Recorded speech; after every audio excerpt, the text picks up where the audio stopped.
Welcome back to the PUBG Mobile Club Open. With the beginning of today, we are officially halfway through our semi-finals here for the South American region. This is our second lot of the rotation of 3 days and 3 groups of games that we have.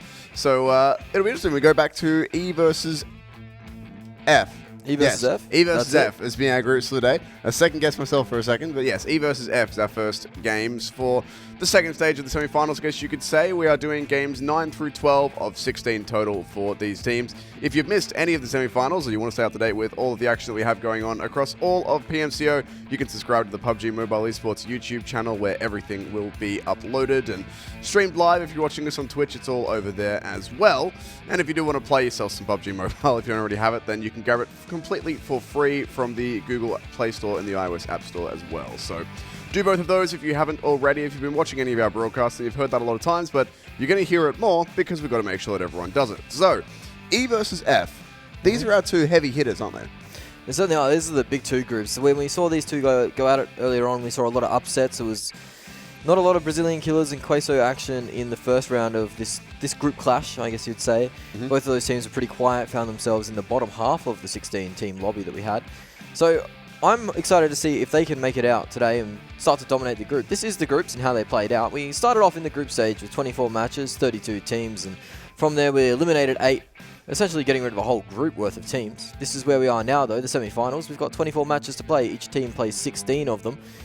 The bottom 8 after those 24 matches, they'll be knocked out, and we'll have 16 remaining. Those will be our top 16 that will play 10 matches in the regional finals. And that's all the one lobby as well, so none of this group versus this group. It's just everyone plays everyone for 10 matches straight, which I think is going to be really interesting when it comes to teams who might have overlapping loot locations and things like that. Is they've got to play each other every time. There's no, when we play against this group, we can loot here, and when we play against this group, we have to loot there because this team loots here, and all that sort of thing. It's just, you got to play it out because it's the same teams every single time. So we are currently halfway through the semi-finals. If you are just joining in, you've missed quite a bit of PMCO, but don't worry, it's all over on YouTube for you to catch up on. We are 12 games down of our 24, starting with game 13 today. So we are just over halfway, and this is how the point system is going to break down in the PMCO. 20 points for a chicken dinner, 14 points for the second place. Third place will net you 10 points. Scales down from there, as you can see, and 1 point for 1 kill, and that's been some of the Brazilian killers make up so far. I believe it isn't the majority yet, but you'd expect them to come through soon and start to claim more and more kills, as I get to see my boy Center B today. Yeah, particularly if they're just going to be incredibly aggressively compound crashing. It's like they've been doing the last couple of days that we've seen them play. It's just been Center B, one of their players, who goes and solo crashes a compound, and then the rest of his team comes over and joins him, and it invariably results in a squad wipe on at least the first time they do it. They were starting to get punished for it late game, but yeah, it's a bit harder in the late game. Mid game, they're getting away with it. Either way, these are our groups for the day, Group E and Group F, and as we said, these are some of our bigger teams. We've got the likes of Brazilian Killers, Team Queso, Bastardos, XG in Group F. Red Canids have had themselves some good games as well. The Batmen, one of our better teams in the group stage, but we're yet to really see them step up here. That Group E is certainly stacked. Brazilian Killers, SvG have had a really good run so far in the semi-finals. Oh, Influence Rage as well, I should mention. Bastardos are in there. Influence Rage are in there. Team Queso, they're in there as well. Ace 1, they had probably one of the strongest games of the South American region. They believe they had a 20-kill chicken dinner at the start of our tournament. XG, who finished the group stages on top, they are in the middle of it as well in the second group, Group F. Group F is a little bit weaker, but they do have teams like Batmen, who are still placing very high despite not getting as many kills. Red Canids are pretty strong themselves, but there are a few teams at the bottom of the board tier 2 today. Teams like PDZ, Disturbed, they need to start putting some points up on the board, otherwise they'll almost ensure their elimination if they don't have a good day today. Goodness, pardon me. Yeah, it's not looking too good for those teams down the bottom, of course. We are just at the halfway point, so there's still quite a few games yet to be played, but look, I think the gap between last place and, well, I was going to say first place, but like the top of the elimination bracket, so 17th place, is like 30 points or something now, maybe a little bit more. So very close. It's, I mean, it's definitely a bigger gap than we had in the group stage. Like in the group stage, getting 10 points in a game would be enough to move you up 4 places, but we did have 32 teams, not 24, so things are starting to spread out a little bit more in that bottom 8, and the margin for getting yourself pardon me, out if you are down the bottom is slowly becoming harder. As I mean, once you're out, you're doing okay, because I think it's something like between 17th and 14th. Like, between being in the bottom 8 and being a couple of teams out of it, it's still only like a 10-point difference or something. So once you do make it out of the bottom 8, it's pretty easy to move up higher if you can have some good games. It's just you got to get out of that bottom 8 in the first place. Certainly need to get out of that bottom 8 if you are in it at the moment, as you only have a few more chances, only 2 more game days for each of these teams, and that will make up their 16, and all of a sudden we'll have our finalists, our top 16 that go through the regional finals. And that's going to be the most exciting lobby, I think. Having all of the top teams in the same lobby will be fantastic. This is the map of Erangel, where we'll start our day and end our day, as we have all tournament long. There are 16 towns, so it's not the most populated region. There's lots of sparse land to spread out on and really get to know each other pretty well, as Erangel makes for some fantastic matches. I think it's just the right amount of top towns in a map of this size. I mean, it does make sense that the very first map added to the game is one that everyone knows the best. Have a look at our playing path here. We start in the southeast, just over the coast of the military island, and heading up towards Georgia Pole. So this is probably the best playing line that this lobby could hope for, as all of our teams' looting zones are pretty much on that line. We don't really see too many teams looting over on the eastern side of the map. We have seen a couple who head up around Yasnaya, but Brazilian Kills will drop Pochinki. We've got a couple teams who drop onto the military island. We usually have some teams around Georgia Pole, so Gakka Roshok as well. This covers, from what I've noticed so far, pretty much everyone's looting zones. Pretty comfortably. Canids, Real will find themselves on the military island. I think SvG. Probably SvG who are down there as well. So that's 3 teams in this lobby already vying for that area. Pochinki is usually settled by Brazilian Killers, and nobody tries to touch them usually. We'll have to see if anyone's adapted to that today, as we do see Novo already having feet on the ground, boots on the ground. Pan picked up as well, so that's fantastic from him. That's very important. Last of the teams are dropping out into South Georgia Pole now, and North Georgia Pole. So this will end our plane ride for today. Please make sure you tip your hosties as they fill out your arrival card. Make sure you go through customs. Collect your baggage. Certainly collect your baggage if you're in Georgia Pole. We are in Novo at the moment, though. The Novo crate's just 2 teams mucking around. It's SvG and Real. SvG are probably the most improved team from the groups. They just snuck in to our top 24, but they've managed to place themselves in the top 5 teams at the moment in the standing. So they've definitely rapidly improved, moving up about 19 places since the group stage. It's pretty ideal for them. Oh, this is in South Georgia Pole. This is not a fight that either team wants to be in too early. Crazy have had themselves some decent placings, but not too many high kill games. So while they are starting to move out of that bottom 8, they're not safe just yet. And PDC are one of our teams right down the bottom. The circle is going to be very Western once again. We've had a lot of Western circles on a lot of our maps, so that's nothing out of the ordinary. It looks like Crazy and PDZ don't want to engage each other just yet, which is for the best for both sides at this point. Yeah, it is. Neither of these teams really want to get themselves in an engagement too quick. Don't want to lose a player early on. Both of these teams are a bit desperate for points, you'd say. Crazy are sitting higher of the 2, but it's not much to write home about, not much to get excited about. These are your standings at the moment. This will be the top 10, I believe, as Brazilian Killers make their way in there as well. XG are in there, SvG. 9K, but it is 9K that are sitting well. 9K and SvG are the most improved, you'd say, from there. Rush to Die as well, getting some decent points in the first half of our group semi-finals. I mean, Influence Rage have had themselves a really good semi-final as well. And I mean, they weren't bad in the group stages by any stretch, but they certainly weren't as dominant as they are now. So certainly not. They've also come a long way since we got into the semi-finals here. See some more looting on that military island, Novo area. Players now starting to have completed their loot, or just about completed their loot. So you look for the car rotations to come in to crash into that middle area around Gakka. You'd imagine the chopsticks will be used today. Could be going South Georgia Pole, but you'd expect the circle to shift south of the Roshok Inlet just because there is more land there. So you'd be banking on a roundabout Gakka finish again. Everest could be in play, but usually it's around that triangle between Ruins, Gakka, and Everest that gets the most play out of this type of circle. Yeah, I'd love to see a heat map of our circles so far, as it feels like they've been very heavily Western. Either way, though, I mean, nothing really kicking off just yet. This is pretty comfortable for most of our teams. SvG are actually rotating off of the military island quite early, and they could run into XG here. Having a look at the map, it does look like those two teams are on top of each other, but... Certainly does. Not sure if they'll have any contact. The Batman are looting the water town. Yep. In the meantime, Crazy and PDZ are taking contact now, but Crazy won't be able to finish that up. They're not going to be able to get enough of a line on that car, so PDZ will escape safe. Yep, there you go. They're behind the hill. Over the ridge. They are all good for now. Crazy would have loved to get some early damage there, as they do need all the points they can get, but no such luck, unfortunately. Looks like SvG and XG have avoided each other as well. Having a look at the map anyway. Not bad. All quiet on all fronts at the moment, as 63 players are alive in the lobby. I believe that is what we started with as well, so we didn't start with the full 64. Crazy at the moment. They are sitting on 19th place after 8 games, so they are in the elimination zone. If they continue their form, they won't be joining us in that regional finals.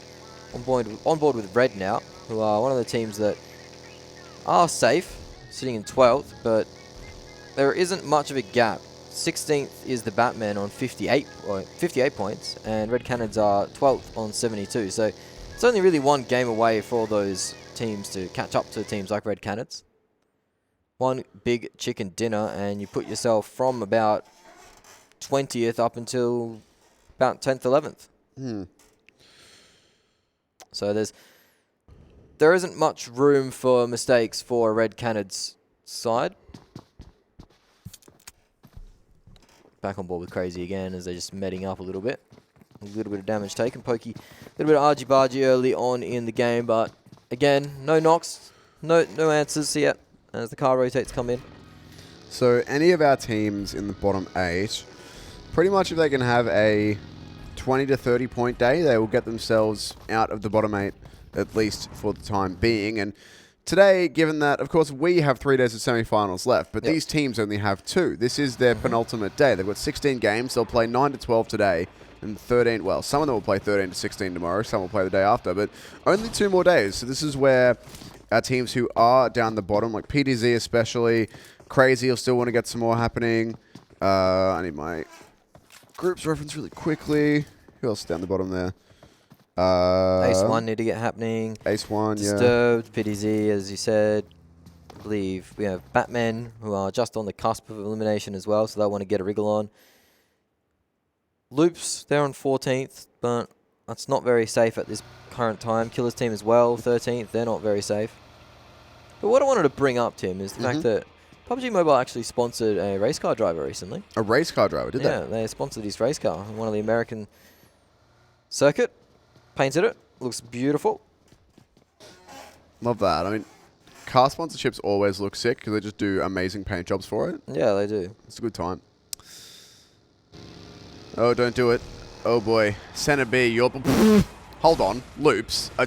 Do a barrel roll. Whoa! Do a barrel roll! What? We're good. That is clearly how that's supposed to work. Yeah, I mean... I don't see any problems with that. Did you do physics at high school? Yes, actually, I did. Then we had a lesson on how to do that in cars. Yeah, I mean... You just got to turn the steering wheel twice one way, once the other, tap the wheel once, honk the horn, and then press the accelerator. Yeah, make sure you are honking that horn, though, because you don't want to be caught without honking your horn. Speaking of vehicular shenanigans, your boy Center B, who's Chief Compound Crash #1, is in a sidecar. That's not where you want to put your boy. Don't want to put Baby in the corner. And that is putting Baby in the corner. Goodness me. Buggy was unique. Certainly was a excellent moment. Can't wait to see that in our little bloopers reel, by the way. We get a... That scooter backflip. It's just, we could just do driving bloopers at this point. Yeah, we could. Just Crazy starts to take out some shots. They are in a decent position at the South George area. We won't be able to find too much wrong with that at the moment, as it is pretty central. Got some shots just raining out, but there is really little action at the moment. Not a whole lot going on, as the majority of our teams are inside the circle, as it is just about to move, and it'll move west. So there's a lot of water still in this circle, so we're probably looking at... Okay, that was close from center B, but nothing found. Wanted to see if he'd land anything more there, but no such luck. We're looking at maybe a South George finish, somewhere around that. Could even end up around Everest, as pretty much half the circle is still water, so it does have to go east in a second. Well, not quite the next shift. I believe this will be shift 3, so this next one. So we've got one more before it has to move away from water. So we'll see, but at the moment we're looking good for South George, Everest, somewhere around that sort of area to be our final destination. Yeah, it is around that final destination that you will see the action too. The action hasn't come out just yet. Yeah, a lot of shots being taken from various dinner plates, but none of the cars are really copping too much damage. No, there isn't a lot to write home about at the moment. Here, I'll show you an image of this PUBG Mobile Chevy. You found it for me? Yeah, number 9. Noah Gragson, I believe his name is. Oh my god, that's sick. It is sick. All right, go check out Noah Gragson on Twitter if you want to see the PUBG Mobile NASCAR. Retweet it. Our Twitter's a bit on screen, so... Yeah, well, actually. If I'll find his tweet and then I'll give it a retweet. Because there's a lot of pictures of it. Cheeky plug. Follow us on Twitter and you'll be able to see the PUBG Mobile car. Yeah, you definitely will. Well, here we go. Influence, Rage, XG, Killer's team all making their way into the circle now. We're still on board here with Crazy in South George. Taking more shots at cars. That's Disturbed actually putting some bullets on target this time. And they're taking shots at the Brazilian Killers. And the Brazilian Killers are a team who have this alarming tendency where if you shoot at their cars, they all stop, jump out, and then try and fight you. So you want to be careful sending too many bullets towards the Brazilian Killers while they rotate. Yeah, you do want to be careful because they're not afraid to get out and return fire. And with the gun skills that they have, turns out they win most of the fights they do get in. As Ace have found themselves in the hospital, chilling out. Look, Kaiser's actually found a knock, so that's one of the first ones. That's Team Queso's Mystic on the deck, but he is safe inside a compound, so he'll be fine as the rotations do start to come in. South Georgia is looking mighty packed right now as the circle is right on it, essentially. It needs to get rid of a lot of water in the next 2 shifts, so this area might get even more populated as teams start to rotate in. Influence Rage are one of the teams that are on the outskirts of things at the moment, just at the northern side of the chopsticks as we see some fights go out. Kaiser has got this player pinned down. Real rotated all the way from the military base, all the way from Novo, to be in this situation. We've seen that a lot from teams like Real and from several others where they go for these super long rotates. And Kaiser's actually got knocked off there. There's been some support from Guy. There's a smoke out, though. They're going to try and res Kaiser immediately. Just let him sit in that one. He's got a lot of time to bleed out there. No, never mind. He's actually going to get confirmed. Gonzo. Kaiser, one of the star players for Ace. Ace haven't had the best semi-finals run so far. And it continues on as their star player gets knocked down.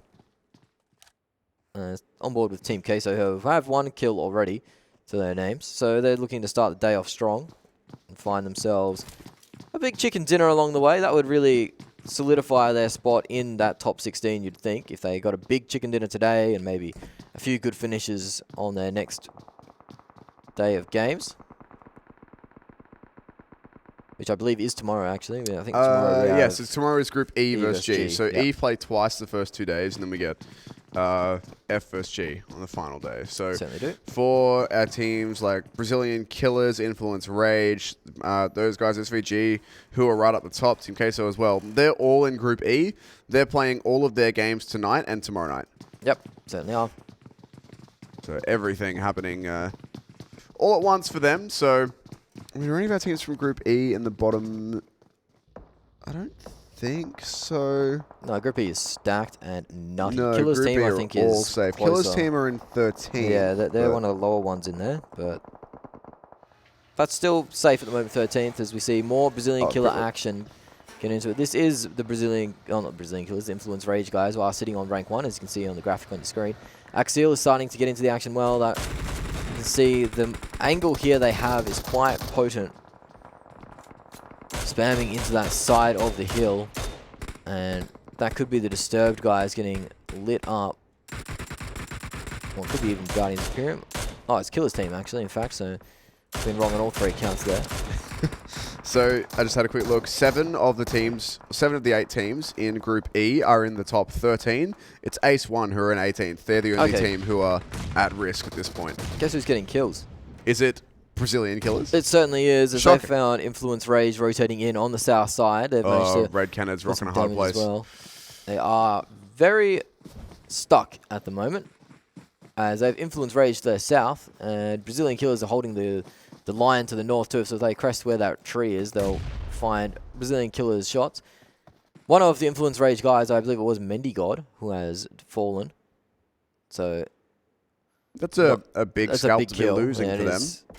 It's one of their better players. Certainly is. As Team Queso found themselves the God compound for now, as they keep getting knocks. They keep ringing out as many knocks as you can count, basically. I mean, I think better is harsh to the other players, but he's been one of their higher performing players, put it that way.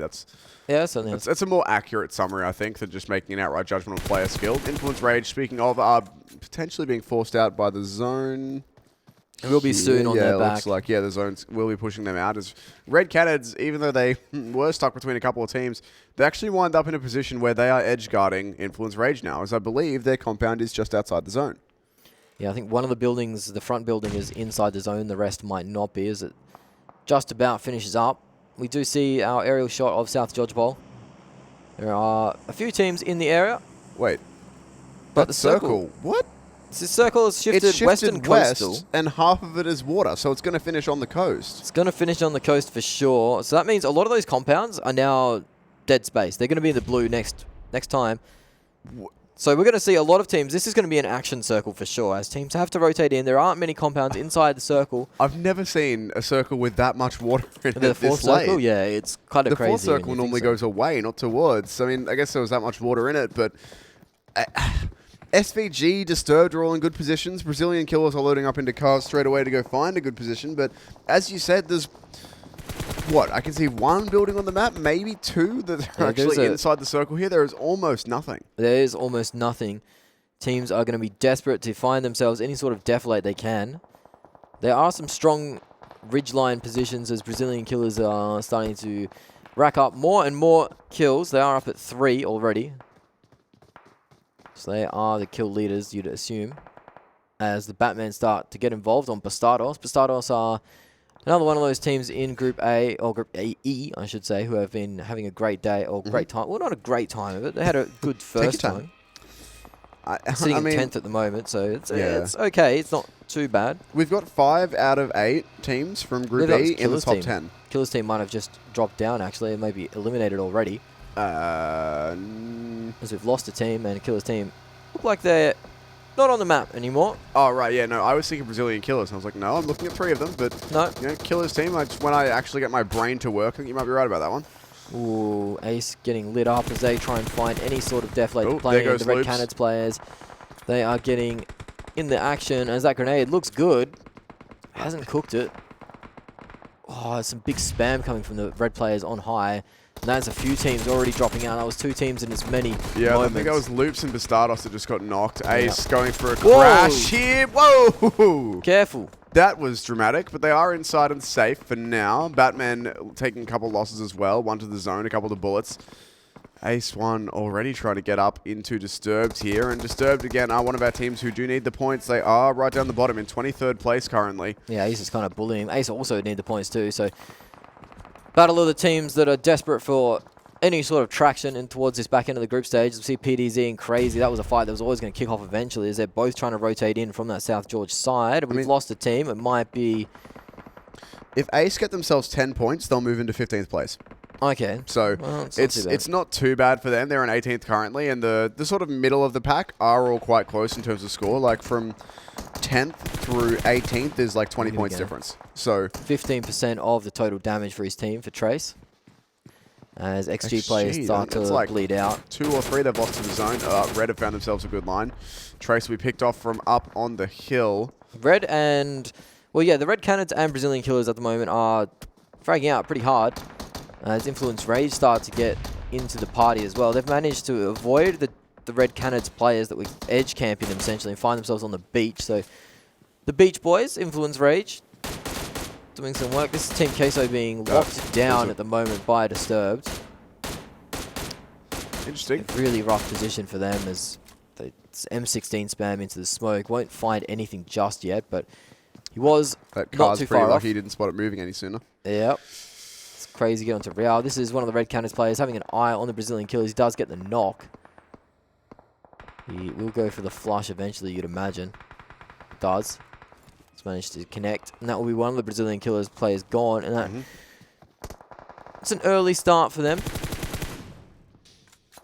It's not looking... The circle's moved, Tim, and it's still a lot of beach in there. Only a slither of water. It's still like a quarter water, though. That's ridiculous for this. So SvG are in a pretty good position there, at least on the beach already. Influence Rager down there as well. Disturbed Real currently inside the circle. This is going to be one of our most chaotic games, I think, as there's no cover for all these teams rotating towards the circle. It's Team Queso here taking more and more damage. They're about to lose another player here, or should be losing one to Ace 1. Last player is just behind that car on a fraction of health, and he will go down to the bleed out mechanic because a compound crash happening here. Look at this. All Brazilian of Red killers. Canids going in on Ace and Brazilian killers. Yep. Two teams crashing different sides of the same compound that two different teams are holding. All of a sudden, we have 4 teams inside this compound. If our crashing teams are successful, they may well have to fight each other in a second here too. This is very calculated aggression, you say, as none of these players have actually dropped down just yet. It is Red Canids occupying the bottom floor. Brazilian killers have crashed on the other side, and Ace have found themselves on the top 4, stressing out a little bit. We have another team upstairs, I believe. They're the ones in danger as the Brazilian killers have found themselves in their building. There is only that one player upstairs as we've seen Team Queso getting more knocks in the feed. Interesting to note, Tim, the IGL for Brazilian killers isn't present in this lobby at the moment. Here they are using their substitute player, and here's the one that's fallen down. So Yeah, we've seen a few teams bringing in subs, so yep. Rotating their roster around. information provided to us as to why, but it'll be fine. And we are It's for down the best. to I a mean, final 8. they do Oh, this could register be a subs good for a nade. reason. Oh, Center that's B, if you looking cook that pretty nicely. cheeky. Ooh, A it's little bit just a too little bit deep, too far. Yeah. unfortunately. Trace will stay alive, and it's risky business being on that rooftop that he's already been knocked on once, but Red Canids Well, it's a second nade trying to currently clock compound there, so- crashing him. So Oh, it does manage to get him center B with a nice nade. He will be able to get revived, you'd think, but if Red Canids are smart about this, they'll know that they've just got a knock on the upstairs residents. Okay, and there goes one player looking up around the stairs already. I mean, there's still 4 teams inside this little compound Ooh, here. there we go. Center And B. Brazilian killers, even though they are like halfway through a compound crash, they're still fighting Real. Certainly are. But it will be more knocks to come out. It won't be center B claiming that knock. It will be Team Queso's Mystic who'll get the finish as well on that. So more points to Team Queso, more kill points. Red are itching to get in here, Oh, but they're itching to die as they go down to a big nade by Swagman, actually. Whoa. He manages to clean up the 2 on the stairs, and the 3rd player gets taken out by Ace. Brazilian killers. What a nade from Swagman there. Ace, my goodness, Ace didn't even get a chance to stop the people who were invading them. The nade nicked all of it. The circle has shifted, and it actually shifts onto this compound. It does shift onto the compound, and that means more action for the side of Ace, Brazilian killers, and the last players of Disturbed.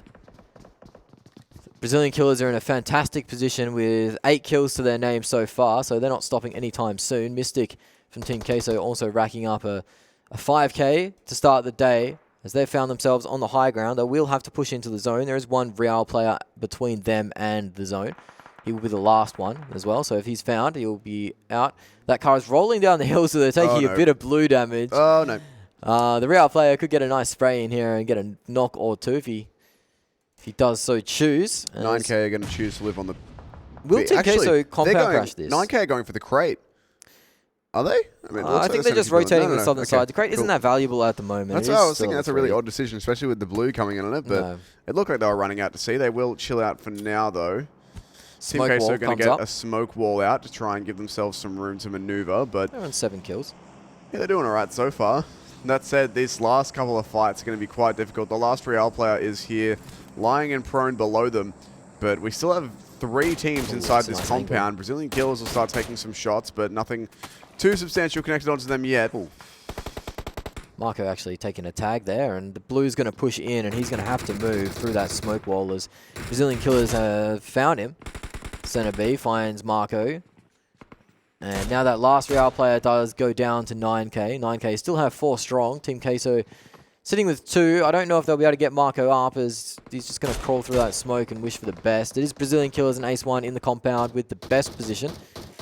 But if it does shift towards 9K, a hard shift west, it could lead them to be in the favourable position as Ayla now drops for Team Queso. So all of a sudden their game is dropping very quickly as they're down to 1 player. Brazilian Killers now claiming their 9th kill of the game. This is them getting back to that sort of form that we were used to, where they were just slaying out, doing damage to everyone constantly. Team Queso having to crawl in with the edge of this zone here with their last player. It's only Mystic who is left. Disturbed do have 2 for themselves, but they are stuck in a compound with Brazilian Killers and Ace 1. So very much a situation that you know, you're stuck in here with me. Another cradle touchdown with in the middle of the zone, so potential for that one to be available. But again, the first level 3s at this point are not, or probably not worth the exposure you'd have to take to go get them. 9K have a funny feeling about Mystic being around in the area, and actually we do see him drop down. So that will be them gone into 5th place. Disturbed, Brazilian Killers, Ace 1 and 9K are our top 4. Disturbed might be able to get a few kills on the rotate here as we see Trace spotting the Brazilian Killers move through. He does get a nice spray, but it's not enough. Swagman goes for the push onto the Disturbed player. He does manage to find him, but his players are getting dragged out. Last player alive is Swagman for the Brazilian Killers. He does finish off the Disturbed guys, but now him and Center B are stuck in a tricky situation. And Center B is just being confirmed as well. So Ace are capitalizing on this engagement and pushing in very hard and heavy. And of course 9K, who've been hanging out over on the beach this whole time, still have 4 players up. So there go Brazilian Killers out in 3rd place, but with about 10 or 11 kills, something like that. Yep. And they'll be pretty happy. But now 9K, I mean, they've had the good position. They are moving in. They still have to deal with this compound of Ace, as I think at least one of those buildings is still inside the circle. I think it's only in the corner of that building. They've got a bunch of smokes up to allow themselves to get closer, and they do have that man advantage as well as Ace. They've had to give up their compound as they know the zone will be forcing them out of it soon enough. You don't want to be in that building because it is only going to be the front door, essentially, that's going to be in there. Nade, cocked and ready to go. Will get thrown around the corner, won't be able to find anything you'd think. A little bit of a tag on Trace, but these 2 squads, they don't have much cover to play with. These skinny trees are really 2 of the only things. But that Molotov is going to render one of those trees pretty useless, you'd imagine, as it does spread, but it doesn't look like it's spread enough. It's also worth noting they did get a player onto the crate for 9K, which is good for 2 reasons. One, he could potentially grab himself, you know, if they get one of the drop assault rifles at this stage of the game, that could be very useful. And of course, it gives him a bit of cover there as well, as now Ace, they will lose 1 in the grass, as you said. That should be a pretty easy confirm as well. I don't think anyone on that team will be able to do anything about it. Never mind, they peek out, and it's Guardian who almost picks it up. Will be taken down. The trade, though, will come through, and all of a sudden, just 1 player left for Ace now. It's Trace, who's already been knocked twice, who's left to try and do it all. It's 9K against multiple, or I should say Trace against multiple of 9K, and they will be the ones to grab the chicken dinner for themselves. Decent amount of kills in that one as well. 10 kill chicken dinner. Brazilian Killers with a 10 kill third place. Yep. So that will put them over Ace, who only managed to get the 6 kills with their second. Well, Ace lost Kaiser early, but they managed to regroup and find themselves in the God compound, essentially, and that really secured their positioning. They played patient, didn't try and peek the Brazilian Killers as well, so that was well played by them. Big winners are the boys from 9K, though, as they will move up the standings further and further. You would imagine they'd break into the top 3 from this, at least, and that will almost secure themselves safety. As, oh, they are. Yep, they'll drop actually into 2nd place, you'd think, from here. So they were started on the day on 4th, getting a chicken dinner. They started out at 94, 6-9 or 119. Yes, they'll definitely move up there. They would have got 10 kills with their chicken dinner, so they've got 30 points. So they're going to end up 124. 124, yes. They will indeed get themselves in the 2nd. Sorry, it took me a moment to process how numbers work. Brazilian Killers, though, they did have a good performance, getting themselves 20 points, so they'll move up as well. Some fantastic games to start the day as we had a high kill game from our top squads. Ace definitely needed that positioning though. They needed that finish as well because they were sitting in 18th. So yeah, they were actually the only team from Group E who were at any risk of elimination. So they'll be happy they'll be moving out of the bottom 8 now, at least temporarily. Of course, they've still got a few games to be played, but they've started off the right way. They've given themselves a bunch of points, and that's what they would have been looking for to start with. That gives them a bit of safety, as you got to remember that for this Group E, today and tomorrow are their last chances to get themselves placing. So for all of these teams, I would say Group E, probably, if they all want to be safe, they probably all want to be, I'd say, this is a big call because, you know, there's 8 teams, but I'd say like top 12. Yeah, top 12 would be probably guaranteed safety with an extra game to play. And that's going to be tough, of course, as, you know, there's 8 teams that are all looking to be in that top 12, but I believe they're currently 5 out of 8 in the top 10. Well, they were at the start of that game, so not too far off it. 30-point chicken dinner, by the way, for 9K. Ace 1 and Brazilian Killers balance out their placements and kills to both end up on 20 points. So it's a good performance by Disturbed as well. Needed those 11 points as they were sitting in second last place and 23rd. So getting themselves 11 points is going to help their cause a lot. Influence Rage with only the 6 points, but they honestly don't really need many points at this point. That's the word point way too many times. Things that are more important, PDZ grab themselves 5. It's better than 1. Loops falling down pretty early as well. I mean, things looking a bit shaky for them. They were in 14th at the start of this game, so they're getting pretty close to the danger zone. Yeah, Killers team, I mean, same, they're in 13th, so both of those guys will be not too happy with going out with just the 1 point, but they've still got a few more chances. The Stardos can't afford to have too many bad games as well. They are sitting in 10th place at the moment, but you can rapidly slip down that ladder if some of these teams, these lower end teams, do get moving.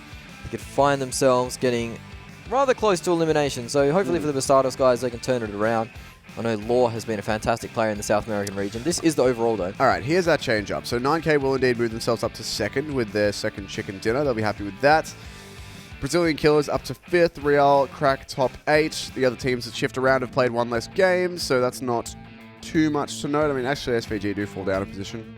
Or a couple of positions, really, actually, because XG have stayed in the same place and Brazilian Killers have moved up, so SvG have fallen down a bit from 5th to 7th. Interesting to note, Brazilian Killers, 2nd highest kill count, and they're still in 5th place. Once again, though, same thing we saw in the group stage. Look how even they're keeping their kills and placement points. Certainly are. Team Queso move themselves up to 9th. Rush to Die move down because of that. Red Canids move up. Bastardos move down. Ace move up a fair chunk as they found themselves about 5 positions in one game. So that's Killers and really Loops good move job down 1, so that's getting scary close to the danger zone for them. Now, having a look at the points barrier at 64, 62, 61 for Team Solo Save. So yeah, it is getting pretty close in this middle group.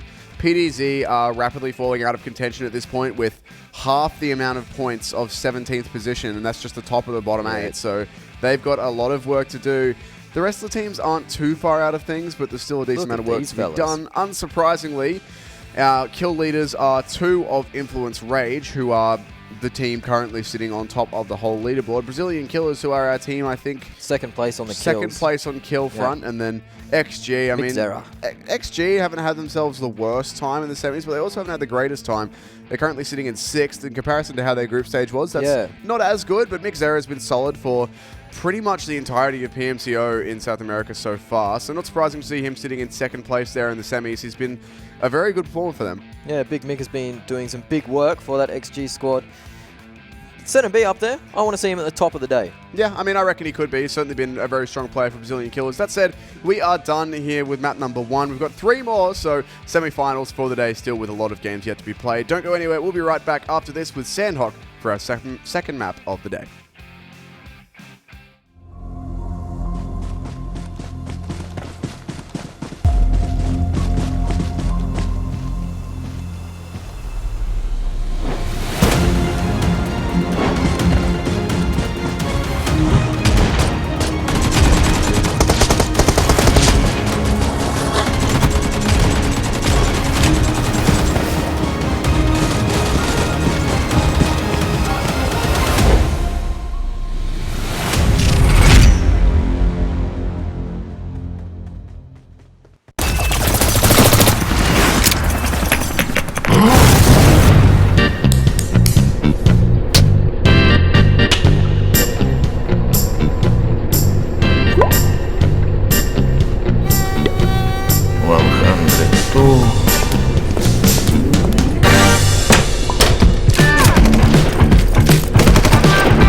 PUBG Mobile Team Deathmatch.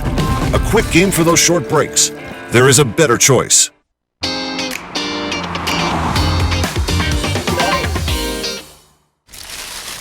And from the Red Canids play, the Red Canids have managed to revive all 4 players, and you see them pushing up to this cliff face now. That's a nice little find, a little med there. Rush to Die are getting spotted out. Red Canids might be able to secure the kills here. Doesn't look like they will. As Canids now pushing up on another team, as they just go from fight to fight at the moment. Jump around the corner, AK spray, does get the kill. A couple of players lost for Evo here, which is not the start they were looking for. They're also one of our teams that has needed themselves. They can lift themselves up and get themselves healed up. They'll be very, very happy with themselves. The War Masters are now breaking out, killing more squads. They're found up to 13 kills for them. Against the first aim build, but the second one might not be so lucky. He's actually, I think he got the confirm there, not a second angel. I thought he managed to win a second one, but No, he got the just got the confirm. Either way, though, that's much better than probably what he had right to pull off there. So their compounds sitting on a bit of an outcropping, and they do have a lot of vision over everywhere. That is not going to work out. Yeah, he's getting roasted and toasted at the moment. There was no way that was ever going anywhere but badly.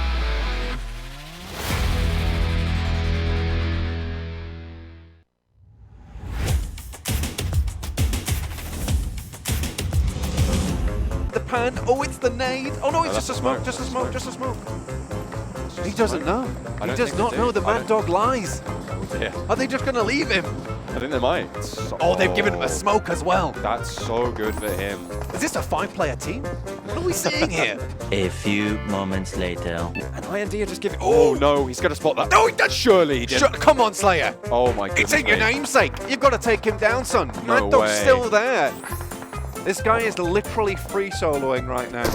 He's solo squadding. 12 seconds later. Around here, Salty Squad also taking down Godlike, and they've done a great job to stay into it. But can Mad Dog just stay here? He is now. Do you think he can jump in the vehicle? If he gets in? It will be. Oh no, he's actually taking the shot. Oh, he's not quite able to get the knock. First one, swaps weapon, looking for Slayer. Ooh, we almost got a run over there. We got Grego.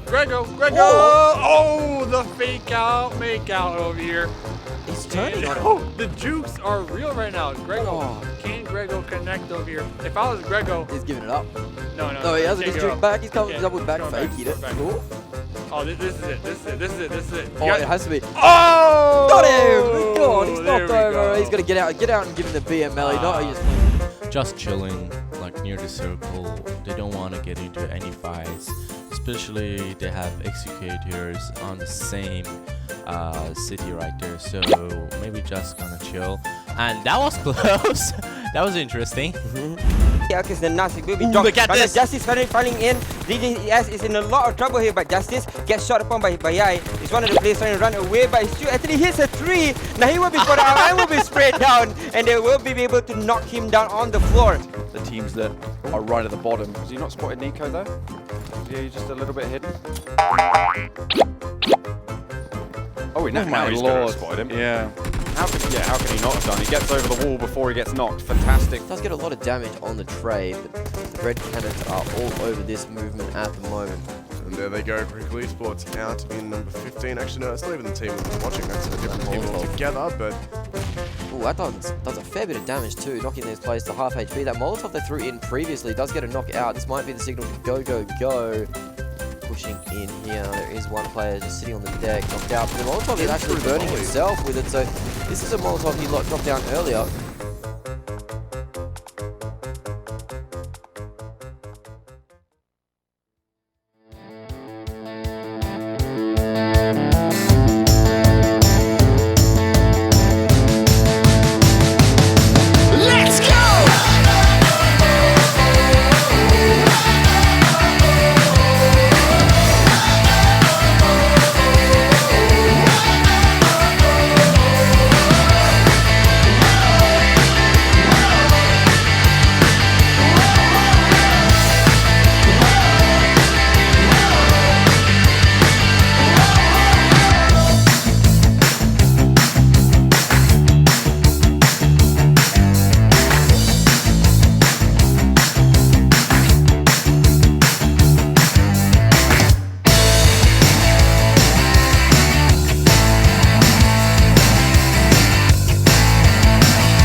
Welcome back to PMCO 2019. We are having a look at the South American semi-finals today. We're about halfway through the semis overall, and we are on the second last day for some of our teams here. Group E versus Group F is the games for the day, and Group E are playing both today and tomorrow, so they're getting towards the end of their group stage. Yeah, and if you haven't caught the semi-finals just yet, you can get over to the PUBG Mobile Esports YouTube channel and check out all the action that has unfolded so far from the group stage at the very start till the semi-final yesterday. Fantastic games up on there, and if you haven't caught it just yet, you should be catching it now. It's going to take you some time. There's been hundreds of games of PUBG played just across our region. I mean, well, across our region there's been... Yeah. We're at what? The 40, 30 marks? Something like that? 30, and you too can play overall, hundreds of games of PUBG Mobile too if you download the game. It's completely free on the iOS App Store or Google Play Store as well.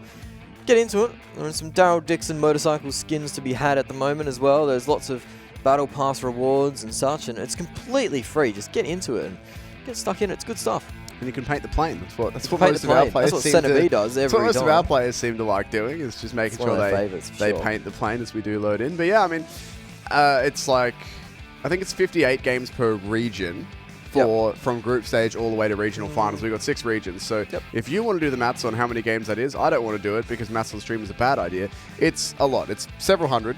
So several hundred games, if you do want to watch all of PMCO 2019, then get watching. It's all over on the PUBG Mobile Esports YouTube channel, as you said. So it's all there. There's a lot. Get in there. Either way, you can stick with us now and continue to watch the semi-finals for South America as we're moving into our second map of the day. We have Sanhok up next, followed by Miramar and then Erangel again to finish. So the next 3 days, we've got 2 Miramars instead of 2 Vikendis. So thank God for that. I love Miramar. It's a fantastic map. And out of it and Vikendi, I think I do prefer Miramar. Yeah, Vikendi's fun, but Vikendi's okay, but Miramar's just such a great map for me. It's good times. But we are getting to Sanhok, the Hawk. We saw a quarry finish yesterday around that area in our game on South American region. It was an interesting finish as well. We've seen some beautiful moments out of Sanhok in general. It's not a bad map. It's one of the smaller ones, but it still has very high compound density, so it does lead to a slower playstyle sometimes. We see the plane's already been painted. It's already been painted, but Center B usually does that. So I can't imagine it would change too often, as the plane line is pretty safe. A lot of teams can get down to that south side still just because the map is so teeny-weeny tiny. Yeah, that's the case with the majority of planes on Sanhok. You can get pretty much anywhere. It's the only disadvantage really when the plane does come a long way away from where you want to loot is that you do have to spend a lot longer time in the air. But you can still get to your looting zone without too much difficulty here as the plane does leave the island. A pretty even spread of teams heading both north and south at the minute. The Brazilian Killers are dropping on Temple by the looks of things. I don't think anyone's really going to challenge them. Nobody's going to challenge them at all. It's been the way so far. Temple drop is all theirs all day. It isn't going to help them out too much, though. That's interesting. We haven't yet seen a really northern circle on Sanhok or on any of our maps, really. So it's a nice change up for us and for the players. We've got a bunch of teams who are already inside that zone, and no one's really got too far to move. I guess it's Disturbed and Influence Rage who've got the furthest way to go. But when we're talking Sanhok, it's not really a very long distance. No, it's definitely not. I don't even think any of these teams will have to rotate via vehicles this game. I think that everything will be safe to get in by foot. Maybe the side of Disturbed might choose to do vehicles, but it's still a bit risky. Now, the thing with Disturbed, the big change up we've seen from the last time we saw them yesterday on Sanhok. Wait, would it have been yesterday? Yes. Yep. Yesterday on Sanhok was they went for a 2-2 split at the top and bottom of the map, and it didn't really work too well. They've got all 4 players together today at the docks, so it's a bit more. That's why I'm thinking it was a bit of a mistake yesterday. 2 players might have jumped out the plane a little bit early. 2 players might have had a bit of lag. Didn't get out the plane late enough, or got out the plane too late, I should say. So maybe there was a bit of a miscommunication there as well. In Painam, though, we do have the side of Team Queso, who had an okay game. 7 points, 7 kill points, 7 placement points, 14 points. That was a decent enough performance for them to be happier with it. As we do see the booty seat occupied. The first knock does come out. As again, action will be not too forthcoming. This is Killer's team, who do need points as well, so they'll be the last team who needs to go down early though. PDZ. Yeah, this is around the back of Paradise. PDZ at this point, they've got Given how big the points difference is going to be at the end of the day between last place and the safety barrier of being out of the bottom 8, if PDZ don't have a good game in the next 2, the next 3, I guess, including this one. So in our last 3 maps of the day, if PDZ don't have at least one good map, I think they're going to be all but locked into the bottom 8. Yeah, another player does get knocked as he was standing still. That's a headshot AK that's easy done. No helmet on that PDZ player, so it's a one-tap dirt nap for him as the AK does a tremendous amount of damage with that 7.62 ammunition. One of the players from Killer Team's hearing the footsteps, and he'll push out. He'll get sprayed down, though. That AK in action once more, but PDZ, they do have very few members alive and active. It is 2 for PDZ at the moment, as the side of Killer's team will take their time to get the revives going out. It's the live standings, as they are. One of the PDZ players gets knocked out again, so 2 have bled out, and there's only 1 left. He's coming in with a Tommy gun. He's not going to be able to get much done, and that's them 16th place, no kills. Not feeling it for them. Certainly not. PDZ will be bowing out in 16th place after just 4 minutes of game. A lot of knocks happening just behind Real, the they might only have 1 there. player alive. At the moment, they might be down to their last, as they have had we have 3 had knocks out. 7 players knocked out, so that'd be 1 team and 3 others, so not looking too good for them either. No, still 2 up, actually. They are going to confirm one of the Batmen as well, so I guess we must have started with 63. Some much needed resistance from the side of Real. As we do see the Batman cometh. He's got only a level 1 vest, but he needs to fix that problem, but he's getting looked at by those guys on the hill, and he's losing his squad mates very quickly as Batman are down to their last 2 as well. So teams getting picked apart here on the early stages of Sanhok. It is a northern rotation that they do have to make, something they probably wouldn't be too experienced with in the PMCO fall split, as we haven't really had one. No, it's not really. Take it off the map. Too many northern circles. Off XG. 2 bikes. Yep, just going to yeet it. Here it is. Looks silly. Stunts. Oh, I think they came off. Yeah. Oh, well, their teammates landed it, so shame on you guys for not making it look as cool, but hey. Yeah. I love the idea, though. Just just get the bikes and send them off the cliff. You know, she'll be right. She will. She'll bounce. That's what the rubber's for. Exactly. They'll be able to get across this bridge as well and get a move on pretty quickly and easily for XG. So they're going off, or they're just going to bridge camp. I think they're setting up for a bridge camp by the looks of things at the minute. Having a look at Real here up on top of the cliff. Only with 2 players left, Ace and SvG, both rather close to them. Not looking too good for them. Disturbed.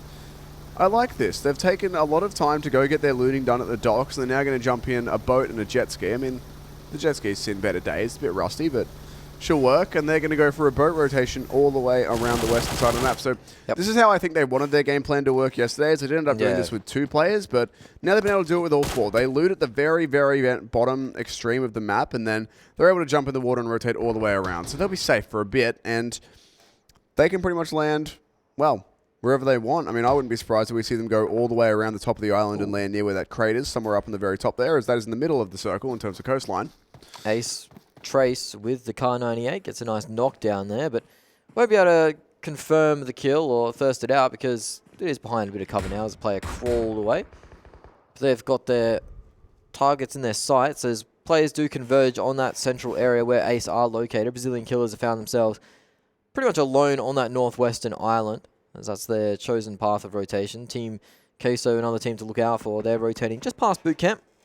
So they're coming in. They are pretty central as it is. The next circle shift will really dictate what goes on in this game. If it does stay on the mainland, if it moves towards that northwestern island, you'd assume it would stay mainland, considering the split is about 80-20 for the playable land towards that mainland. Paradise Resort finish could be some fun, Tim. Yeah. I mean, that would be... I mean, I guess still doable. It's pretty central, so we couldn't certainly see that. I mean, a lot of that circle is not only water, but some of it's actually in the unplayable zone outside of the map itself. Yeah, so there's a fair bit of the map that won't be used. Having a look at the map quickly, by the way, Disturbed have just about made it around the corner, avoiding the blue. Yeah, they're in the race against time, but should be able to beat it. I mean, again, this first blue does not really do that much damage, so if they do have to boat through the blue for a little bit, they're not going to be too concerned. I mean, I want to see them take the real gutsy maneuver and go through the river here, like up in between the islands. That would be suicidal. It would Trace be, but gets I'd like knocked to out see it. by a nade from the squad of Loops on high. So that action is kicking off. Trace is actually alone at the moment, so no player there to revive him just yet, as one player does make it out through the smoke. Spam comes out to try support his teammate. Trace had a nice game last game. Managed to get a lot of information on that Brazilian Killers squad, and when the time came to push, he was probably the man to make the call. So he was in the best position to give the information. So that was a pivotal moment in that game, as if Brazilian Killers were left unchecked or unpunished for their actions, they would have gone on to create havoc in that late circle. XG getting into Real, who are down and out now. Yeah, they only had themselves gone. They had a couple of players, so they are Mixera out. getting more kills too. Yeah, I mean, he was already second place, I believe, on the leaderboard with 17. So I can't remember what the first place on the leaderboard was on, but he'll certainly be pushing his way up there. Disturbed, by the way, by a quick way of an update, are going around the far western side of the map, so they're going to come all the way around and probably land somewhere on the very northern coast where, I mean, no one really is, and that's pretty much as central as you can get while you're still in the water. So that should be a pretty good spot for them. A few of their players will be taking some damage from the zone, but it's the first zone, so not too much. And they will be pretty much completely safe. I doubt anyone is looking at the water at the moment. No, not at the moment. Unless they hear the boats ring out. But everyone is far enough away from the coast to probably not even hear those boats. This is that Loops and Ace standoff. All the teams are in the zone except for the side of Disturbed, who have actually beached themselves on the northwestern island where Brazilian Killers are. So that could be very deadly if they do make any sort of mistake there. If Brazilian Killers catch wind of their position, they might turn and try and flush them out. But as it stands, Disturbed probably are unawares of Brazilian Killers, and Brazilian Killers unaware of them. Not a lot of action going on. It is the early circles, and the circle was pretty friendly in regards to the plane path. Disturbed have actually landed early here. They're going to jump off on the northwestern island and come on over through the circles. So they're going to be pretty safe. That said, now they might be regretting not staying in their boats as the circle shifted away from them and they've got a decent run to make. They might hop back in their boats. Maybe they're out of petrol, which is a problem. Paradise Resort's still in there. Break out the oars. Here we go, boys. Yeah, Paradise Resort's still in there, and the higher probability is it shifts south after this, so could be one of the ending places as Trace finds the dirt for the second time. He's been knocked out 4 or 5 times today already. Poor guy. Probably needs a new helmet, which is not what you want to be looking for in the later stages of the game, as helmets can be pretty hard to come by if you're not just looting your compounds like you regularly do at the start of the game. Got to make sure that you have a hat, very important. Keep the sun off and the bullets out. At least that's the idea. Still got multiple teams who do need to be rotating off this northwestern island. Disturbed, having landed on it.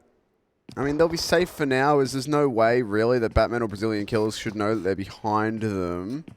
As we do watch the Brazilian Killers players wheeling around, they might just actually check their flank here, and that would be awkward for Disturbed. But either way, all of those teams do have to get off of this northwestern island at some point, as the circle is pretty much entirely gone from that area. Loops are taking some shots into XG at incredibly long range. Not going to get too much out of it. A bit of damage, but no knock, unfortunately. So that'll be no real pressure on XG for now. That said, Loops have put themselves in a pretty good position here. No kills for them just yet, but they're putting out a lot of damage. Shots ring out, but nothing to come of it just yet. No action is bad action. Because I want to see some action. I want to see some high-octane snipes. We've seen Kaiser now pick up the M24, and he's just playing it slow. He's been hitting some decent stuff That's with nice. that. Ooh. It's actually not that nice, because there are very little vehicles in this map. M249 and an 8X. So yeah, I mean, just use this an SMG, to be honest. Yeah, Axial hold is the trigger. he's going to pick it up and have a go with it. He's got a med kit on him as well, so that was in there. Fresh level 3s. So, I mean, is there ever a situation where you would leave? I mean, as soon as I said that, I thought of one. Like, no, I was just thinking any crate weapon. I guess an AWM in later circles you could leave because you don't want to be in close range. But same as M249, you can often leave it in the later circles because, yeah, it's cool to spray some stuff down, but sometimes the accuracy of those assault rifles is just a little bit better on the spray. Oh yeah, it's definitely more spray and pray than it is accuracy with the M249. It also depends on your ammo type. If you are doing double 7.62 weapons and you get an AUG. Sometimes you'll just say, okay, that's 60 bullets, but maybe I want more ammo than that, and just stay with the 7.62 weapons. Same with the MK14. You might not take that in later stages of the game as well. Yeah, just any sniper weapon, I guess you could potentially leave. But I do personally prefer the Groza over the other 7.62 weapons, but maybe that's just my personal choice. Have to find out. As Brazilian Killers have... Brazilian Killers have found themselves in Hatin on the western coast. Disturbed pushing up behind them. Not sure if they are aware of the situation. Team Queso as well, kind of rotating around in that area. So that northwestern side is getting very packed very quickly. The last two from Batmen are cowering just inside the circle there as well, but they'll stay put. It's probably best off for them. Oh, I think Brazilian Killers have just heard Disturbed coming in here as well. They're going to be looking for them now. Team Quesos are coming in over here too, so this could get pretty nasty for Disturbed here. The one saving grace they do have is that Chucky, one of their players, is a bit late, so while he is taking more damage from the zone, that does mean he could get a bit of a flank off onto Team Queso depending on how it goes here, but that zone moves in very quickly. The Brazilian Killers are going to get overtaken by it, so let's get a move on here. They are very close to the zone, so we should about stop right about now. Look at Disturbed though. They're so scared. They're sitting there just like, yeah, hold on. We'll take out the zone. We'll tank the zone until they leave. Yeah, we'd rather tank the zone than the squad. Which is their thought fair and reasonable. But, well, they're they might get flanked here. Oh, Brazilian Killers have to swim across the river eventually. Yeah, Axial. This is the one situation where that M249 could be pretty good. He can just unload on the water. Isla, though, from the side of Team Queso, one of their top killers in the group stage, has found one of the Disturbed guys. And now Disturbed know what team is up against them They're stuck inside the zone, though. The zone's starting to hurt a little bit more as well. The meds will get expended very quickly. You'll find yourself running out of Red Bull or running out of energy drinks real quick, all of a sudden. Team Queso so look like they want to give that up. They're going to move away. Certainly will move away at the moment. Now that I've said that, actually, I had to quickly have a look. It's Queso, not Quesos. So we've made up a name here. Q-U-E-S-O. Queso. Queso. Yeah. Either way, Brazilian Killers have made it across and to safety, and of course that means that they are now going to unload on Team Queso, who may be regretting that they didn't check the water now, as they're the ones who have to get off that island and they're under fire. 2 knocks already coming out, and there isn't much room to hide. There is a rock there, but how are you going to get over that river with the fellas watching you? As they do even have the DMR there on their substitute player. But they've chosen to get the knocks. Maybe prevent Team Queso from moving in for a while, and then chosen to push up themselves and get themselves in the zone. So not a bad play, actually. Probably the smarter play of the two, rather than just sitting there tanking blue and trying to get those 4 points. They know that there's more than 4 on the map, and Brazilian Killers, they like to chase as many kills as possible. I mean, they've been keeping their, so far throughout both the group stage and the semi-finals, have been keeping their kill ratio or their kill and placement ratio pretty much 1-to-1.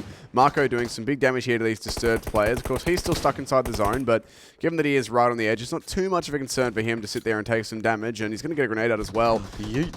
That was pretty perfect by the looks. Just have to see it. Didn't quite explode on the player, as Axial has been dropped, but he's got lots of friends surrounding him, and the last of the Batman players have been found too, or one of the last Batman players. The other one is under the bridge right now. Axial does get confirmed and will go down to the zone, so he bleeds out eventually, so Disturbed will take the kill credit for that, as Team Queso are getting camped in by the XG fellas. I like the idea, Marco, but not sure it was strictly necessary to be that sneaky along the bridge. XG, though, are guarding it, so... That's it. They've got 4 kills at the moment as well, XG. Oh, so dear. They've been sitting around this bridge for a while, and this could get pretty ugly. Pretty sure if you go drop into the water, you just die, Mystic, right? So don't do that. Well, it's going to just die anyway. Doesn't matter. This is going to get pretty awkward in case. So now I think that they have been spotted out. The Disturbed guys have beached themselves on the northern side and found the Brazilian Killers and managed to knock Center B, but... I think that's them gone. Yeah, Brazilian Killers just turn on them and take them out. And that should be the end of Disturbed. So Center B will get picked up. Probably a bit miffed that he got knocked out. But can't really do much about that now. Don't really want to be getting knocked out in the early stages if you're Center B, as you are prone to being the entry. Circle shifts hard southwest. Oh, that's an easy one. Yeah, Team Queso are suffering. The last Batman player, actually. So at least he's getting some points for his fellas. I mean, he's sitting in the zone at this point. He could just... I mean, Marco is stuck. Yeah, he's for as long stuck. as Coem stays here, because the only way, like, you can't climb on any of these bridge pylons. The only way out of the water for Marco is to go back onto the other side. So he's pretty much just either got to give up or he's got to hope that Coem's going to look away from him. He does have a bit of health to burn. Coem dies. Coem's actually going down. He'll be watching the kill feed. If this Batman player goes down, then he might just make a dash for the shore and hope for the best. And Bastardos Law is lighting up the kill feed himself as he has found some loops for players. Maybe not having a nap, as he's given them a nap, that's for sure. As they've only got one alive now, Loops, so all of a sudden they've dropped 3 real quick. Fantastic work from Law from Bastardos, one of our top killers as well. He was in the mix for that top 5 area. Of course, Brazilian Killers did dominate in the group stage. This is Killers team on your screen now. They need points. I mean, the Bastardos here are stuck between 2 teams. Crazy might be at a little bit too much of a range to get involved for the minute, but Bastardos are actually going to push up onto Killer's team and find themselves the first engagement as well. It's a free knock and a confirm for Matos. He is pretty low on the health, though, so just going to throw out some grenades and try and find some time to heal up. I didn't actually see what that was. He has a flash in his hand. As nades start to come out, as you say, and this is going to be more and more Bastardos action, more and more Bastardos kills, and as Brazilian Killers have just found, I believe it might have been the last Batman player, the Batman, has taken him out. So now we are down to our final 12 teams. That was the Batman going out now, as the last 2 Loops players have retreated from the sightlines of Law, who's on your screen now. He's got 2 kills for himself so far, but he's getting found and sprayed. He's on the dirt. He might even go down completely now. He might be thirsted out. Yep, Crazy will be able to pick him off. Really rough position there for that third party from Crazy. That's an important engagement for Crazy to be taking. They do need themselves some points as well, and probably out of these 3 teams, they're the ones who need them the most, but no one's really... Well, I mean, Bastardos are fine, but Killer's team could also do with a bit of a boost up in the overall standings. 9K are now... Fourth party? Fifth partying? Something like that? Fourth partying? Crazy, Welcome to Sanhok. Yeah, we've seen a lot of this, of these very chaotic engagements with just teams taking fights. The bigger fish syndrome is what we're going to go with. Yeah, it is the bigger fish syndrome. There's always another team who's willing to shoot at you. That eastern side of the circle is very clustered at this point. You can see 9K there. The last Loops player isn't too far off. Influence Rage just down to the south. On their own at this point, they've got enough separation from both Crazy and Red Canids to be safe for the time being. I think 9K have a fantastic position here. If the circle shifts anywhere northeastern, then they're going to be... It doesn't actually. Shifts right onto SvG. Pretty central on the western side. Brazilian Killers will push in their way through Ace. That said, 9K are now edge guarding all 3 of those teams. Yeah, they certainly are. We'll have to see if they want to stay. No, they are choosing to move pretty much instantly, and I mean, you got to move pretty quick because the circle's already only 25 seconds away, or the zone, I should say, is only 25 seconds away from starting to move. As, of course, the time between circle shifts goes lower and lower. That might have been Killer's team getting knocked out. Yeah, Killer's team are actually down. That was by a nade. Last player just gets naded out, and he is Gonzo.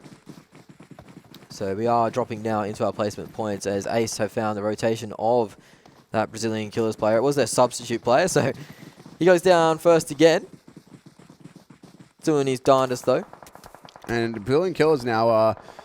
Not only are they outside the circle, but the nearest entrance to the circle is guarded by Ace inside a compound as well. So they've got to try and figure out a way to get through that one. Influence Rage and 9K taking out some fights at the minute. Looks like it's going the way of Influence. Crazy are also getting sprayed down. Once again. Crazy are coming into the back. I mean, they did just lose a player. There's no one being knocked, so... Another awkward 3-party fight. Crazy. I think they just knocked out Influence Rage. Yeah. They did. So it's an important one for them. 3 kills as a team. Certainly doing some good job, but some good work. But they are going to get edge camped pretty hard now as they are in the zone. It is approaching on them. You'll start to see your kill feed light up now as these teams start to wear the shots. Brazilian Killers tried to get in straight on Ace. They thought that was the best route of attack, and they're down to their last player, Paralyzed, in the north. But Ace have been all over it so far, defending this compound, on board with Kaiser, finding Paralyzed in the blue. You'd think Paralyzed is not long for this world anymore. Kaiser does take him out eventually, I believe. Yep, there it is. So, Brazilian Killers down. 9K now getting aggressed upon by the Bastardos. Some angles now that are approaching that they just weren't ready for. 9K find themselves on the edge of the zone. Unsurprisingly, by off. the way, Mixera once again leading the way in kills for XG. XG still with 4 4 players alive. up, yeah. Decent side on the circle too, as it has shifted once more. Ace are no longer in it. SvG have the western side of their compound in it, but it is, you'd think, XG in the dominant position. As Ace need to move eventually. Team Queso still have the one sneaky snake somewhere in the mix. He is actually in the middle of those XG players, so you'd imagine he'd go down pretty soon. Yeah, it's not looking too great. It's not looking too hot for him.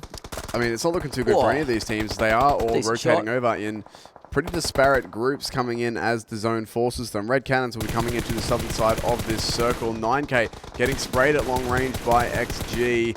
Things looking really rough for them at this point, as XG have a very dominant position here, and they are putting a lot of hurt onto a lot of teams. The last 9K player, if he goes down, they are out. He's stuck behind a tree at this point. Pulls the car 9 Paris is going to pull out a snipe and look for him. The zone is there, so he does have time to heal up, but he's been sprayed down immediately. So much for the heals. There he goes. That will be 9K removed, and all of a sudden, only 5 teams remaining here. 15 alive, though.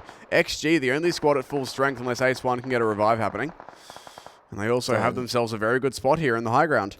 Yeah, I don't know if this is going to go any other way than XG at this point. Look at that positioning they do have. That Team Queso player is hiding under. Oh, come on. Look at that circle as well. As if XG needed anything else. It's very hard gifted them, as SvG are fighting off the Eastern invaders. Ace are starting to get knocked out by that play zone, as it is pushing them further and further into the loving arms of SvG and XG.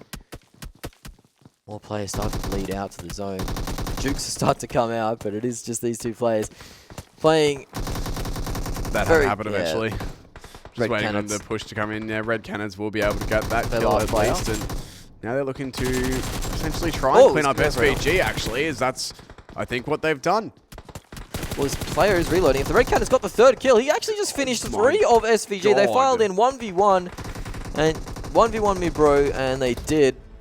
That's SvG out in 5th, entirely knocked out by that Ace one could be player. going down here as well. Ace are under a lot of pressure at the moment. That's their last player. That is their last player. I mean, this is an XG win, pretty much guaranteed at this point. Red Canids have 1, Team Queso have 1, Ace only have 1 now. The circle is favouring XG. It's pretty hard to see this going any other way. Unless Marco pulls off the best 1v4 that I've ever seen in any competitive game. Yeah, he's the only player who's actually inside this zone. Like, Red and the last Red and last Ace player are both stuck inside the zone here. They're Ace player got a knock onto one of the guys. Heal. Yeah, the last Red player is actually going for the heal off here, but I mean, it's not looking too good. He's got to survive for a very long time, considering that Marco has not yet made his move. Might have just thrown a nade That there, nade, Marco. that's something that was certainly his nade. So, yeah, so here we go. He's going to be hurling nades up. He actually got rid of his backpack earlier to snake in more effectively. He does have 7 first aids as well, so he'll be able to play for the zone for a little bit. There goes the last Red player. So at this point, I wouldn't be surprised if all of XG just yeet over the cliff and try to kill him. Yeah, they will know where the nades come from. Watch the team drop here, boys. Count them down. Send them in. Sure, they all go together at this point. XG looking like they're going to be getting back into winning ways. They've just got to narrow down exactly where Marco's playing from, and I think now they've figured it out. They know that he's in this corner, so they're just going to drop on him. Here they go. Marco, well played, mate, but I don't think he's making it out of this one. He will just get dropped on and sprayed down. It's XG who get themselves back into winning ways after a bit of a quieter period. They were our dominant team in the group stage. Nick Zera, hard carry, 7 kills of his team's 11. That will put him in top place on the kill leaderboard, I believe. Yeah, I think he was 5 behind first place, something like that. That's a very big performance from him, and I mean, I'd love to see, maybe we'll be able to find it at the very end of things when the regional finals are done. I'd love to know what his total kills are for all of PMCO. And also, yeah, as well as his damage percentage done of his team, because he's been absolutely on fire. Surely he's got to be 50 at least. Oh yeah, he's been doing some fantastic work. Big Mick. This was the game that was. It was a rough circle to start off with. We had some long rotations. PDZ, it seems so long ago since they were with us. They ended up dropping pretty quick, and things are not happy in the PDZ camp. They're going to be at, what, 32 points now? 31 points? Something like that? I think they got a couple of points last game, but yeah, look. I think we might be saying goodbye to PDZ here in pretty short order, even though they've still got 6 games to play. That said, though, a team we will not be saying goodbye to is XG, who are already doing pretty well for themselves. They're at 6 at the start of the day, and they've now got themselves a 11-kill chicken dinner, so that's another 31 points. So that's going to move them up a decent amount. certainly will move them up a decent amount. It will move Mick up to first place on the kill board. Well snaked though by the side of Team Queso as they manage to find themselves. Yeah, Marco made a long rotation. Yeah, after being camped out for so long on that northwestern island, they managed to find Marco in the cliffs, getting himself all the way up to second place. That was needed points too for them because they weren't exactly safe going into the start of the days. The Red Canids 3-1 once again, chop shot from the top. It was Marco who was trying to swim across the bridge, wasn't it? And he got camped out by that Batman player. So when you think about his round, he was trying to rotate with his team. They swum off the northern island. They had a long-range engagement with the Brazilian killers. The Brazilian killers leave. They swim off. They try and swim under the bridge. The last Batman player is edge camping them, takes out one. Marco was stuck in the middle of the water under the bridge in the zone and still managed to make it all the way to second place. They'll be happy with that from him. Not many kills, but 14 placement points. It's a good recovery for them. And XG back into their old ways. 31-point chicken dinner for them. Red Canids getting 14 points as well as Ace 1. So there's some decent gains coming in for them. Nice. 9K as well, getting some points after their chicken dinner last day. And they backed it up with a few points. So they're helping themselves out and giving themselves the best opportunity. But it's those bottom three teams. They're in PDZ and Disturbed are in a rough spot. Batman, I think, are still... They might be slipping into the bottom 8 with that performance, but they're still like well at the top of the bottom 8 if they even do fall that far. They should be somewhere between 15th and 18th, I think. Well, they're burning, burning through games pretty quick. They are, that's the thing. They are running out of options, but they're still not, you know, they're not very, very bottom of the pack. Disturbed and PDZ, though, do need to get a bit of a move on. The Brazilian Killers, quiet game from them, but they were pretty much either shooting or being shot at the entire game from multiple angles, so pretty rough rotations for them, unfortunately. We'll have a look at the overall standings. Top 2 remain unchanged. XG, though, will leapfrog themselves into third place with just the one chicken dinner, so they've been having some pretty consistent performances so far. 51 kills on deck. 9K 58, Influence Rage 57, Brazilian Killers 56, so we've got a few teams up in the high 50s in terms of those kill points, but other than that, I mean, Team Queso with that heroic snaking will work their way up into, or snake their way into 7th is what I should have said. That would have been better.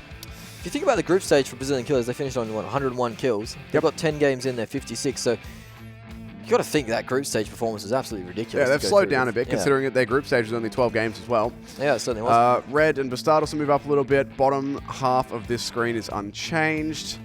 I mean, I think the thing to keep an eye on, as always, is just where exactly these teams are. So Batman are currently the benchmark for 64. Temporary safety. That's at 64. PDZ are at 31.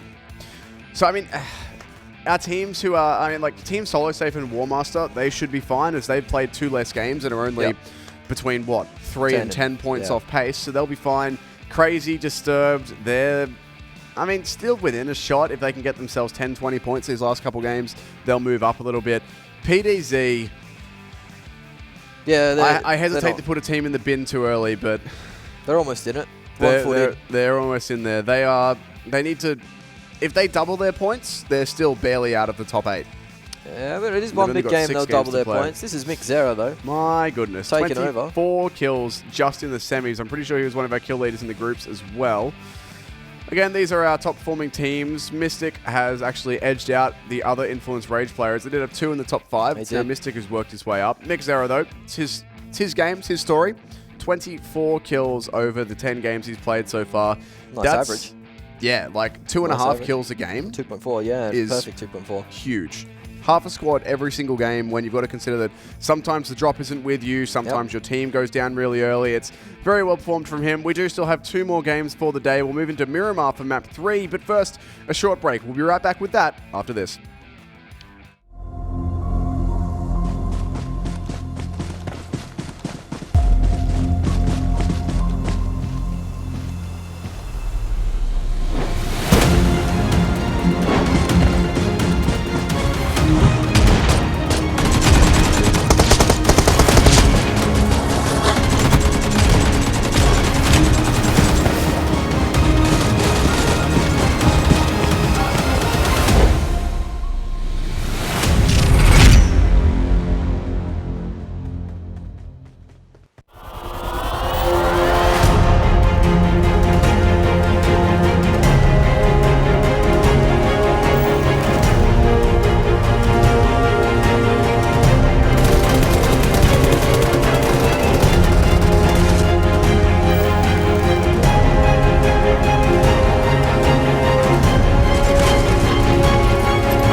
And from the Red Canids player, the Red Canids have managed to revive all 4 players, and you see them pushing up to this cliff face now. That's a nice little find, a little med there.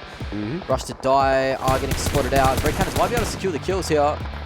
Doesn't look like they will. As Canids now pushing up on another team, as they just go from fight to fight at the moment. Jump around the corner, AK spray, doesn't get the kill. A couple of players lost for Evo here, which is not the start they were looking for. They're also one of our teams that has needed themselves. They can lift themselves up and get themselves healed up. They'll be very, very happy with themselves. The War Masters are now breaking out, killing more squads. They're found up to 13 kills for them. Against the first aim build, but the second one might not be so lucky. He's actually, I think he got the confirm there, not a second angel. I thought he managed to win a second one, but no, got just got the confirm. Either way, though, that's much better than probably what he had right to pull off there. So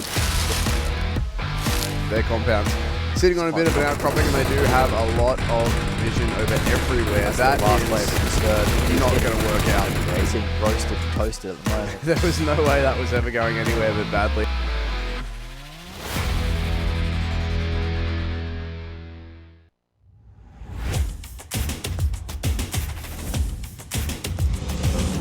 The pan. Oh, it's the nade. Oh no, it's just a smoke, just a smoke, just a smoke. He doesn't know. He does not know. The Mad Dog lies. Yeah. Are they just going to leave him? I think they might. Oh, they've given him a smoke as well. That's so good for him. Is this a 5-player team? What are we seeing here? A few moments later. And IND are just giving. Oh no, he's going to spot that. No, he does. Surely he didn't. Come on, Slayer. Oh my goodness. It's in your namesake. You've got to take him down, son. No Mad Dog's way. still there. This guy is literally free soloing right now. He's solo squadding. 12 seconds later. Around here, Salty Squad also taking down Godlike. I think they've done a great job to stay into it, but can Mad Dog just stay here? He is now. Do you think he can jump in the vehicle? If he gets in? It will. I think he was. Oh no, he's actually taking a shot. Oh, he's not quite able to get the knock. First one, swaps weapon, looking for Slayer. Ooh, we almost got a run over there. We got Grego. Whoa. Oh, the fake out, make out over here. He's turning on Oh, the jukes are real right now. Grego, can Grego connect over here? If I was Grego, He's giving it up. no, No, he hasn't. He's juke back. He's coming double back, Going fake it. back. Cool. Oh, this is it. This is it. Oh, it has to be. Oh! Got him! Go on, he's There knocked we over. go. He's got to get out and give him the BML. No, he Just chilling, like near the circle. They don't want to get into any fights. Especially they have executors on the same city right there. So maybe just gonna chill. And that was close. That was interesting. Yeah, because the Nazi will be Ooh, dropped. look at But this. Justice falling in. DDS is in a lot of trouble here, but Justice gets shot upon by Yai. He's one of the players trying to run away, but he still actually hits a 3. Now he will be spotted out and will be sprayed down, and they will be able to knock him down on the floor. The teams that are right at the bottom. Has he not spotted Nico though? Yeah, he's just a little bit hidden. Oh, now he's going to have spotted him. Yeah. How can he not have done? He gets over the wall before he gets knocked. Fantastic. Does get a lot of damage on the trade, but the Red Canids are all over this movement at the moment. And there they go, Queso Esports out in number 15. Actually, no, that's not even the team we're watching. That's a different team altogether, but Ooh, that does a fair bit of damage too, knocking these players to half HP. That Molotov they threw in previously does get a knockout. This might be the signal to go, go, go. Pushing in here. There is one player just sitting on the deck, knocked out. But the Molotov is actually burning himself with it, so this is a Molotov he dropped down earlier.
Time for map 3 of day number 3 of the semi-final, day 4 actually I should say, the semi-finals here in the South American region of PMCO 2019.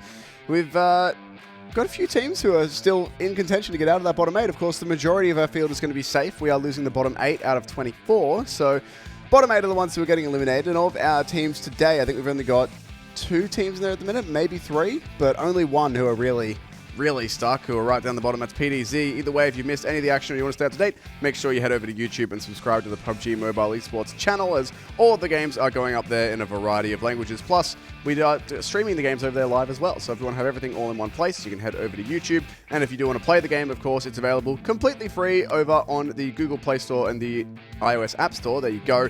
So depending on what sort of phone you have, I've got an iPhone, so I'd use the iOS App Store. So either way, head over, download PUBG Mobile, get involved in the action, and maybe, you know, play really hard, get good, see you in PMCO next year, possibly. Yeah, Mixera can be shooting you in the face if you play really hard. 24 kills in 10 games? Next highest is something like 17 or 18 or something, so it's ridiculous. He's got a little bit of leeway there to play with. You always like to have those individual accolades as well as the team ones as well, so he'll be happy that he's got the top killer at the moment in South America. But how long could he keep it for?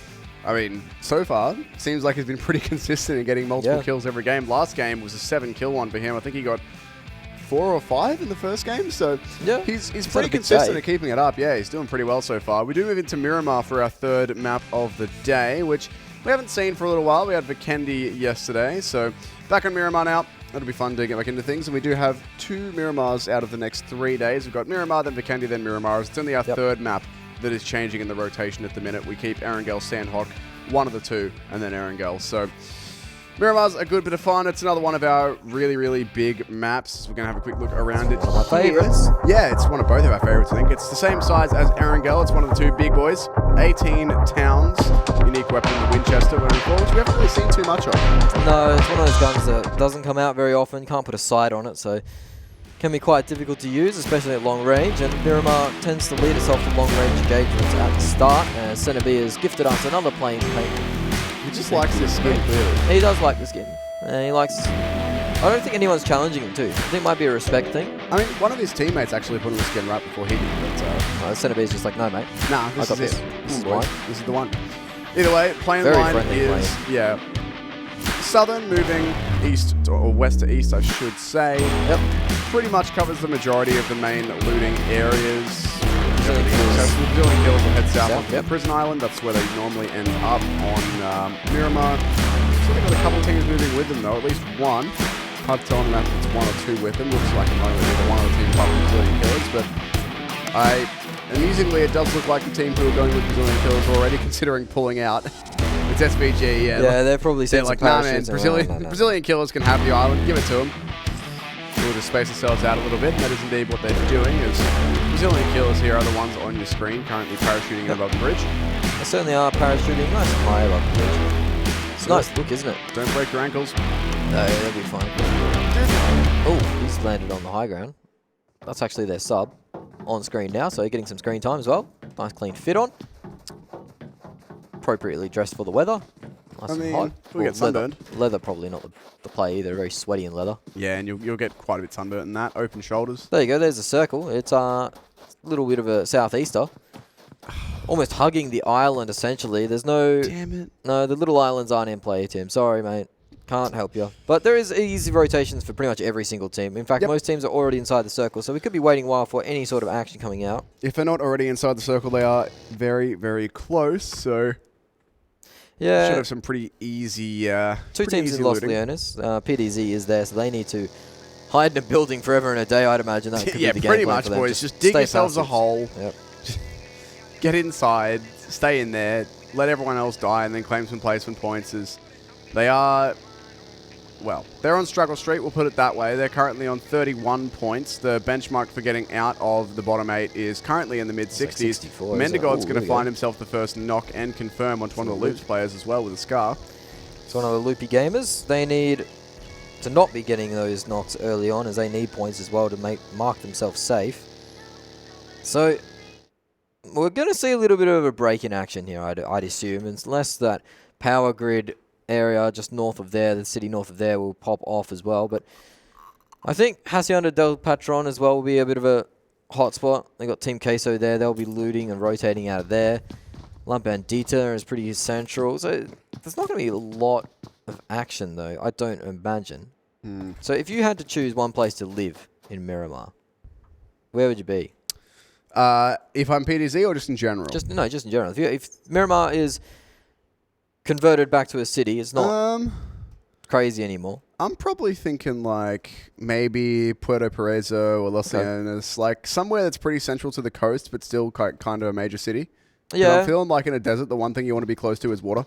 Yeah, I'm feeling Los Leones. It's only a short drive down to Puerto Paraiso. Well, that's true. I mean, it's what, like 2 kilometers? Yeah, if exactly. That? It's a very short drive, in fact. But that's just I like living in the bigger cities, like the hustle and bustle. Teams choosing to forego Puerto Paraiso. Paraiso, however it's said. Yeah, no Paraiso. idea. Puerto Paraiso, anyway, it's Latin American enough to be able to pronounce that correctly. Yeah, it is not occupied at all. Center B is just finishing up his prison loot, and then he'll rotate in, you'd imagine. El Pozo was picked up by the Batmen. They're alone in there too, so that's a lot of loot they're walking away with. Crazy. Funnily enough, finding themselves moving a little bit early. They're just north of La Bandita now at the moment. And northeastern side as well is kind of packed. There's Ace are in there. It looks like 9K are in there, and could be Ace as well. Oh no, it is Ace, Killer's team, and 9K. So all those 3 teams are around about that El Azahar mark. As we do see 9K now sizing up Ace. Thinking something ain't right here. This town is indeed big enough for the 2 of you, so you can play a little bit passive. You don't have to get too angry. Yeah, I mean, it looks like 9K might just grab this buggy and just get out of dodge. It's not a bad call. At least grab some cover in it. They're not moving out just yet, but at least there's a couple of vehicles available. You can see there's a UAT just there in the backyard, and they've got this buggy as well. So, and there's a couple on a bike. So yeah, they look like they're just going to bug out at this point. They've had enough time to do some basic looting, and just grabbing some vehicles and getting out at this point is not a bad call at all. Having a look at Influence Rage here, who are moving in towards some of these Loops players, and Loops have already lost one early. Influence Rage is still on the hunt. It was Mendigod who took out the first player. Mendigod also got knocked once as well, so it's not going unpunished, but he will be, he'll be fine getting picked up, of course. See some rotations coming in, up and down the hills. That is getting up there. Get up there. Does. Go on, son. Oh, all right. Okay, we're good. Never mind. Need the speed, though, to get up these hills quick enough. Nah, mate, just muscle. Just muscle. Disturbed are on the edge of the circle, so they're not finding themselves too central just yet. They're going to try and loot some of these little scrappy villages, or scrap yards. Oh, he landed straight in the window. That bike went straight through the window. Esports. That was Esports indeed. That guy's a gamer. He's angled it and found himself into cover straight away. Well, that was so many his of mate the got out, highlights are didn't just think driving so. related. Yeah, his mate didn't think he was going to land it. Got out, ended up outside the building where... Oh! Another beautiful nade too. Goodness 9K me, that's... showing off, but... He just ran to the Molotov. No, I think it was a VSS spray that did actually, no, it was. You're right. Clip him. You're right. Now, the rest of 9K are going to pile in the buggy and go to help the homies. You'd assume to go to help the homies. As the Killers team player is now pushing up, knowing that his friend is knock and he has got to knock himself. He's going for this 1v1, as he knows it was a bike that came in. The Uzi spray comes out, not the Uzi... sorry, it's a UMP actually that sprays out. Didn't manage to connect, has managed to reload it. But the homies are arriving in full force. The buggy turns up, and that's going to be one of the Killers team getting a little bit too greedy, pushing his luck. The rest of Killers team are en route. Rocking up in the murder combi, as it's known. I think that murder combi is actually going... Yeah, there he is now. He's just on the top side of your screen, or the middle side of your screen. 9K are out there as well, so that this could be a big squad problem wipe for Black Hammer. Unless he gets the jump on him. He does get a few shots in. Needs to retreat down the stairs, though, as he does get lit up. Not the best situation to be in for Killer's team at the moment, as they're getting pinched by all sides. Player from 9K has managed to get his teammate up. Here's the footsteps below him. In return, Killer's team also got their player up, so it's a 3v4. 2v2 in this current shot. There's a 2v1 going up there. As the push outside the compound happens, that is a Killer's team player getting very aggressive, finding himself getting thirsted as well. So and they know about this player in the top floor as they did dunk a nade on him earlier, but he's done all right keeping himself alive for now. He's got the spray on through, and he's actually going to push and try and confirm these 1K players. Headshot. Down you go. A little bit too keen once again from Killer's team. Black Hammer is in the 1v2 over here. He's about to lose his teammates, so he's on his own, taking on some more 9K players, but that's a nice spray. Hasn't found the confirm just yet, though. As soon as this player jumping out, though, he will be able to get the pre-fire, and there you go. That's a 1v2 coming through. He'll be able to wipe both these players, so at least a bit of a reprieve here for Killer's team before they inevitably go down, as they do only have the one player remaining. That was a disastrous decision-making fight from the side of 9K. Unfortunately, the player vaulted into the dumpster there, and that sealed his fate. And then the second player jumping out the window makes it pretty easy to track when you are falling. So the AK spray came down, and that was a 2v1 that 9K should never have really taken it in the first place as PDZ. Now they've got one player knocked already. I believe that's Loops putting on some pain onto them. So they didn't decide to hide in buildings. They decided to show their heads, and they're going to get one of their players thirsted out pretty quickly for it. Quite unfortunate for the side of PDZ, whose day just keeps going from bad to worse. As they are only down to 3 now. Could be even worse at the moment. They are going to put pressure on these players from Loops, but you could fancy the one player from Loops at this current state of the game, don't you? Wouldn't you? Given how things have been for PDZ so far, it's not looking bad nade. Good. I mean, yeah, look, the nades are interesting, but they are trying to keep this Loops player who's away from them, and he's actually not scared of fighting them either. Like, he's looking for this angle. Probably saw that he knocked a PDZ player out. Was like, yeah, right, I'll take this. I smell blood, boys. Let's Got go. some free kills here. They are going to push on him, and he's might have just maneuvered his way around this cover correctly. He's juking well. He is indeed. Ailton's going to commit for the fight, and doesn't actually spot him surfing down the hill. I reckon he did spot him surfing down the hill, actually, though. Surely. Surely. Problem is, the longer they wait, the more time there is for other Loops players to get positions of power, and that's a really nice spot, actually. That's a very long way away to figure out where that player is, but PDZ still, they might be committing into a little bit too much here. Some third-party actions are going to start to come through, too, if they're not cleaning this kills up fast enough. And they're finding themselves outside of a compound that has very heavy cover. So all of a sudden, there might be some squads pulling up on this action, hearing it unfold. Loops are 3 strong as well as PDZ, so it is a 3v3, all's fair in love and war. As Loops' players are starting to surround this compound, they fancy their chances. And I do not blame them at all. This is going to be a free knock right here. 406 average damage a game. Yeah, in the semi-finals alone. That doesn't count the groups. So despite XG not having the most fantastic start to the semi-finals, Mick has found himself up averaging 4 knocks a game almost in damage alone. Or 4 knocks a game definitely in damage alone. Paris has picked up an M24. Loops, 2 of them have been found out. I believe that was XG really putting some earth onto them, but they did manage to get themselves. The PDZ squad, they are finding themselves out in 16th place, Tim. Well, look. Can't really say much, can you? No, there's nothing to be said, really. Thanks for trying, at least. Yeah, they made it to the semi-finals. It's better than a lot of other teams have done, of course. We did lose 8 teams from every region before we made it to this point, but their semi-finals run has been largely a bit of nothing. Mick Zero getting himself some more damage now. It's worth noting as well, at 406 damage, that's an average of 4 knocks a game, not counting the kills that he gets. So he's constantly putting out good numbers. This is Disturbed taking on Team Queso, and of course Disturbed do need the points more than their opponents do here, so hopefully for them they'll be able to get something good out of this compound crash. But half the house is on fire, the other half is filled with smoke, which is generally how house fires work, and Disturbed won't be getting involved in that just at the minute. Certainly won't, as the play zone does claim one of the Batmen players. They're finding themselves rotating all the way in. They started off in El Pozo, now they're finding themselves quite a while away, as we do have most of the teams in the circle that are still alive. 15, of course, alive. PDZ, if you missed it, just got knocked out. So their day is still a stinker. Nothing really has changed, as the Batmen are still outside the zone, reviving their player. Everyone's rotating in on this southwestern side at the moment. There's a lot of teams pushing through there. We're on board with the Disturbed, Axial, and Team Queso fight. Axial from Team Queso, leading the charge a little bit here. Trying to sniff out where these Disturbed gamers are.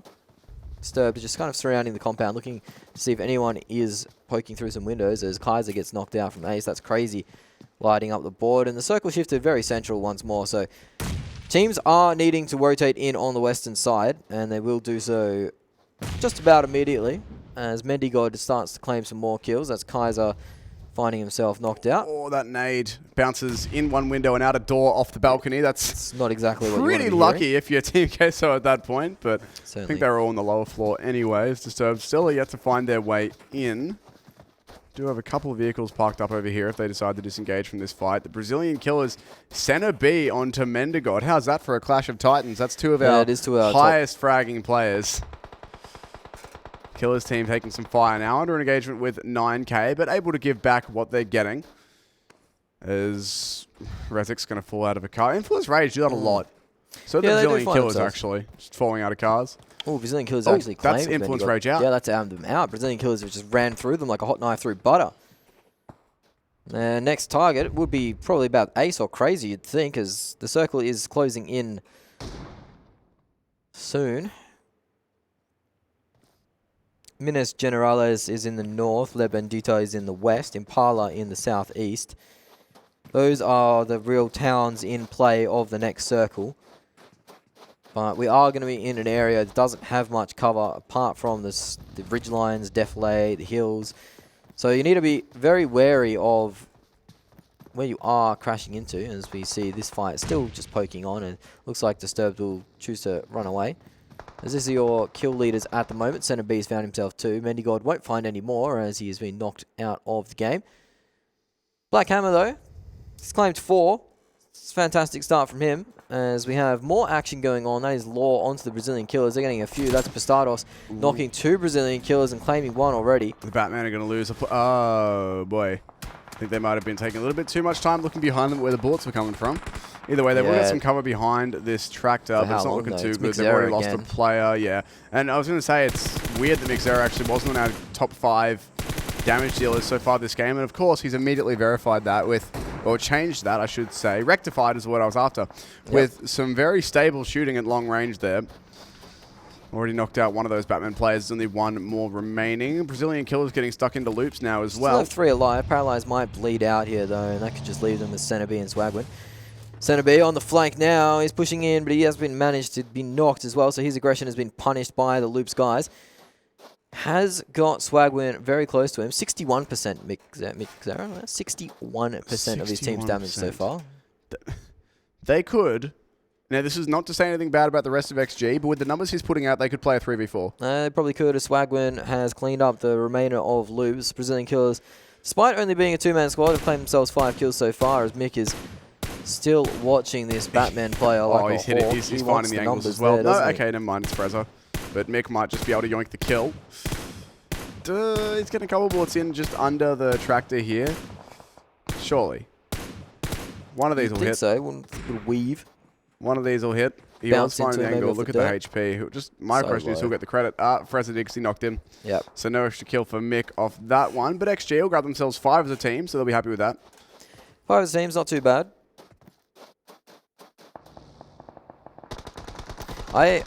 This is a big clash of the Titans as well, and as we see Real getting pushed out by Team Queso. Looks like Real are going to have to head for the hills. They're going to trade on the knock. That is the side of Disturbed, who were keeping Team Queso in that compound for such a long time. And now they're starting to get all the knocks as Mixera is chiming into this as a 3rd party or 4th party, as Ayla and Mystic have dropped down from Team Queso. They're finding themselves in the grave. They will have no more part in this game. It's unfortunate for them. It certainly is. I mean, still 12 teams in, 36 up. Even though Real are about to lose the 2nd player here, they will not be able to res Elias. Not even sure where he is, but he's unrecoverable. That much is for sure. Crazy's been spotted out there at range. There goes Elias, who's just in the middle. Certainly. Will be taken down by Marco in the very end there, as 2 players remain for Team Queso. So we've got quite a few teams who have taken some good losses, or some, I should say, bad losses already. Everyone, well, a lot of teams with 2 players missing or 1 player missing. Still a bunch with 4 up though, and there goes Mixera getting himself another knock kill. And that's 3, I believe. Working his way back maybe up into the high damage dealers of the game, as per usual, is where he tends to be. Bastados here, moving up behind the smokes. They've got some cars to work with as well, so they can use cover to move up a little bit closer.